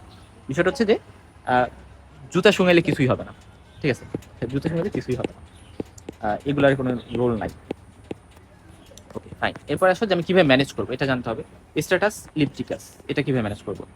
মেইন আমার এয়ারওয়ে ম্যানেজ করতে হবে, অক্সিজেন ইনহেলেশন লাগলে দিব, pulse, blood pressure, respiratory rate আমরা দেখবো, তারপরে ইন্টারভেনাস চ্যানেল ওপেন করবো, মানে অ্যাজ ইউজুয়াল নর্মাল যে ম্যানেজমেন্ট। যদি সিজার 5 মিনিটের বেশি সময় ধরে থাকে তাহলে আমরা ডায়াজিপাম দিতে পারি 10 মিলিগ্রাম আইভি, অথবা রেক্টালিও দিতে পারি। পেডিয়াট্রিক ওয়ার্ডে রেক্টালি দেওয়া হয়। হাওয়েভার যদি 5 মিনিটের বেশি সময় ধরে থাকে তাহলে আমরা ডায়াজিপাম দিতে পারি বা লোরাজিপাম দিতে পারি, মিডাজোলাম বাক্কালি দেওয়া যেতে পারে, এবং 15 মিনিট পরে আবার রিপিট করলাম। যদি কোনো মেটাবলিক ট্রিগার থাকে তাহলে হাইপোগ্লাইসিমিয়া ফর এক্সাম্পল, তাহলে ওটা কারেক্ট করতে হবে। আর যদি সিজার 30 মিনিটের বেশি সময় ধরে কন্টিনিউ করে, ঠিক আছে, তাহলে আমি কি করব? তাহলে আমি যে কাজটা করব যে আইভি ইনফিউশন অফ ফিনাইটুইন, মানে এই সবগুলা কিন্তু না, যে কোনো একটা দিব। আমাদের ফার্স্ট চয়েস ধরো ফিনাইটুইন, এটা না থাকলে সোডিয়াম ভ্যালপ্রয়েট, নাহলে ফেনোবারবিটাল। এগুলো আমরা দিব, এবং কার্ডিয়াক মনিটরিং এবং পালস অক্সিমিটার এগুলো আমার চেক করতে হবে। এগুলোর মাধ্যমে আমি neurological condition, blood pressure, respiration, arterial blood gas এগুলো মনিটর করবো। যদি সিজার ধরো এরপরে পারসিস করতেছে, মানে 30 থেকে 60 মিনিট এরপরেও পারসিস করতেছে, তাহলে আমার আইসিইউতে নিতে হবে পেশেন্টকে, এবং আইসিইউতে নিয়ে পেশেন্টকে অবশ্যই আইসিইউ সাপোর্টে আমরা প্রোপোফল বা থায়োপেন্টাল ইউজ করে জেনারেল অ্যানেস্থেসিয়া দিয়ে আমরা ইনটিউবেশন, ভেন্টিলেশন এগুলো ম্যানেজ করে আমরা ইইজিতে মনিটর করব, এবং তারপরে স্ট্যাটাস যদি কন্ট্রোল হয় তাহলে আমরা লং টার্ম যে অ্যান্টিকনভালসেন্ট সেটা হচ্ছে আমরা দিব, যেমন সোডিয়াম ভালপ্রোয়েট, ফিনাইটিন, কার্বামাজিপিন এগুলো আমরা লং টার্ম দিয়ে দিব পেশেন্টকে। আচ্ছা, এখানে একটা ইম্পর্টেন্ট কথা বলি যে আমরা এখানে কিন্তু একটা সিকোয়েন্স আছে, যে সিকোয়েন্স অফ ড্রাগস আমরা বলি ইন স্ট্যাটাস ইপিলেপটিকাস, ঠিক আছে, মানে কোন কোন ড্রাগটা আমরা কখন দিব। যেমন ধরো আমি ড্রাগগুলোর নামটা একটু তোমাদের বলি, যে ফার্স্ট লাইন হচ্ছে আমরা বেনজোডাইজিপাইন, যেমন ধরো ডাইজিপাম বা এগুলো আমি দিলাম। সেকেন্ড লাইন হচ্ছে ফিনাইটোইন বা ফসফিনাইটোইন, ঠিক আছে। থার্ড লাইন হচ্ছে ফেনোবারবিটল। তারপর রিফ্র্যাক্টরি যদি হয় তাহলে আমি প্রোপোফল, মিডাজোলাম এই ড্রাগগুলো দিতে পারি। তার মানে কি একেবারে লাস্ট রিসর্ট হচ্ছে আইসিইউতে নিয়ে ভেন্টিলেশনের সাথে আমি প্রোপোফল বা হচ্ছে মিডাজোলাম এই ড্রাগগুলো দিব, ঠিক আছে। তার মানে কি আমি আবার একটু বলি, শুরু চয়েস হচ্ছে লোরাজিপাম, ডাইজিপাম এই ড্রাগগুলো, তারপর হচ্ছে লোরাজিপাম, ডাইজিপাম, তারপরে ফিনাইটোইন, ফসফিনাইটোইন, তারপর হচ্ছে ফেনোবারবিটাল, তারপর হচ্ছে এটাতে কাজ না করলে আমার হচ্ছে প্রোপোফল বা মিডাজোলাম দিয়ে আমি আইসিইউতে ভেন্টিলেশন সার্টিফিকেটে এটা করব। ফার্স্ট লাইন ড্রাগ দিয়ে ম্যানেজ করতে হবে, মানে এটা কিন্তু তোমরা পড়ে আসছো ফার্মাকোলজিতে, যে ফার্স্ট লাইন ড্রাগ দিয়ে শুরু করতে হবে এবং লো ডোজে শুরু করতে হবে। তারপরে হচ্ছে যদি ফার্স্ট ড্রাগ ফেল করে তাহলে আমার একটা সেকেন্ড ড্রাগ দিতে হবে। সেকেন্ড ড্রাগ যদি ফেল করে তাহলে আমি কি করব, যে সেকেন্ড লাইন ড্রাগ আমি সাথে একটা ফার্স্ট লাইন ড্রাগ সাথে নিতে পারি। তারপরে যদি এই কম্বিনেশনটাও ফিল করে তাহলে আমি একটা second line drug with alternative second line drug দিব। যদি এটাও ফিল করে তাহলে হচ্ছে আমি ডায়াগনোসিস রিকনসিডার করার ট্রাই করবো। এরকম একটা মানে প্রিন্সিপালস অফ ম্যানেজমেন্ট এটাকে বলে, প্রিন্সিপাল বা গাইডলাইন্স অফ অ্যান্টিকনভালসেন্ট থেরাপি। তো এই কথাটা একটু মাথায় রাখতে পারো। ধরো একটা তুমি কি এপিলেপটিক পেশেন্টকে কি অ্যাডভাইস দিবা, যে আমি পেশেন্টকে ডিজিজটা সম্পর্কে কাউন্সিল করবো, এবং তার যে অ্যাটেন্ডেন্স থাকবে তাকেও বলতে হবে যে এটা একটা ন্যাচারাল প্রসেস এবং এটা কোনো কার্স বা কোনো অভিশাপের কারণে এটা হয়নি, এবং মানে পেশেন্ট অনেক উঁচায় যাতে না যায়, কোনো হেভি বা রিস্কি যাতে কোনো কাজ না করে, কোনো আগুনের কাছে যাতে না যায়, কোনো রিভার মানে পন্ড, সি এ সকল পানির কাছে যাতে না যায়, এবং বাথরুমের ডোর যাতে সে খোলা রাখে, কারণ হচ্ছে হুটহাট করে সে তো বাথরুমের মধ্যে অবস্থা খারাপ হয়ে যেতে পারে, এবং সে গাড়ি যাতে না চালায়, এবং পেশেন্ট একটা কার্ডে ইনফরমেশনগুলা পেশেন্ট এবং ডিজিজ সম্পর্কে একটা কার্ডে ইনফরমেশনগুলো রাখতে হবে। এবং আমরা ইপিলিপটিক ড্রাগ যেটা আমরা ইউজ করে থাকি, অনেকগুলো ড্রাগ আছে। আমরা বলি যে আমরা যদি ফোকাল অনসেট এবং সেকেন্ডারি মানে এই যে সিজার, ফোকাল অনসেট সিজার, বা এটাতে আমরা লেমোট্রিজিন ড্রাগটা ইউজ করতে পারি। তারপরে এখানে এখানে জিটিসিএস বলতে বোঝানো হয়েছে মানে জেনারেলাইজ টনিক ক্লোনিক সিজার।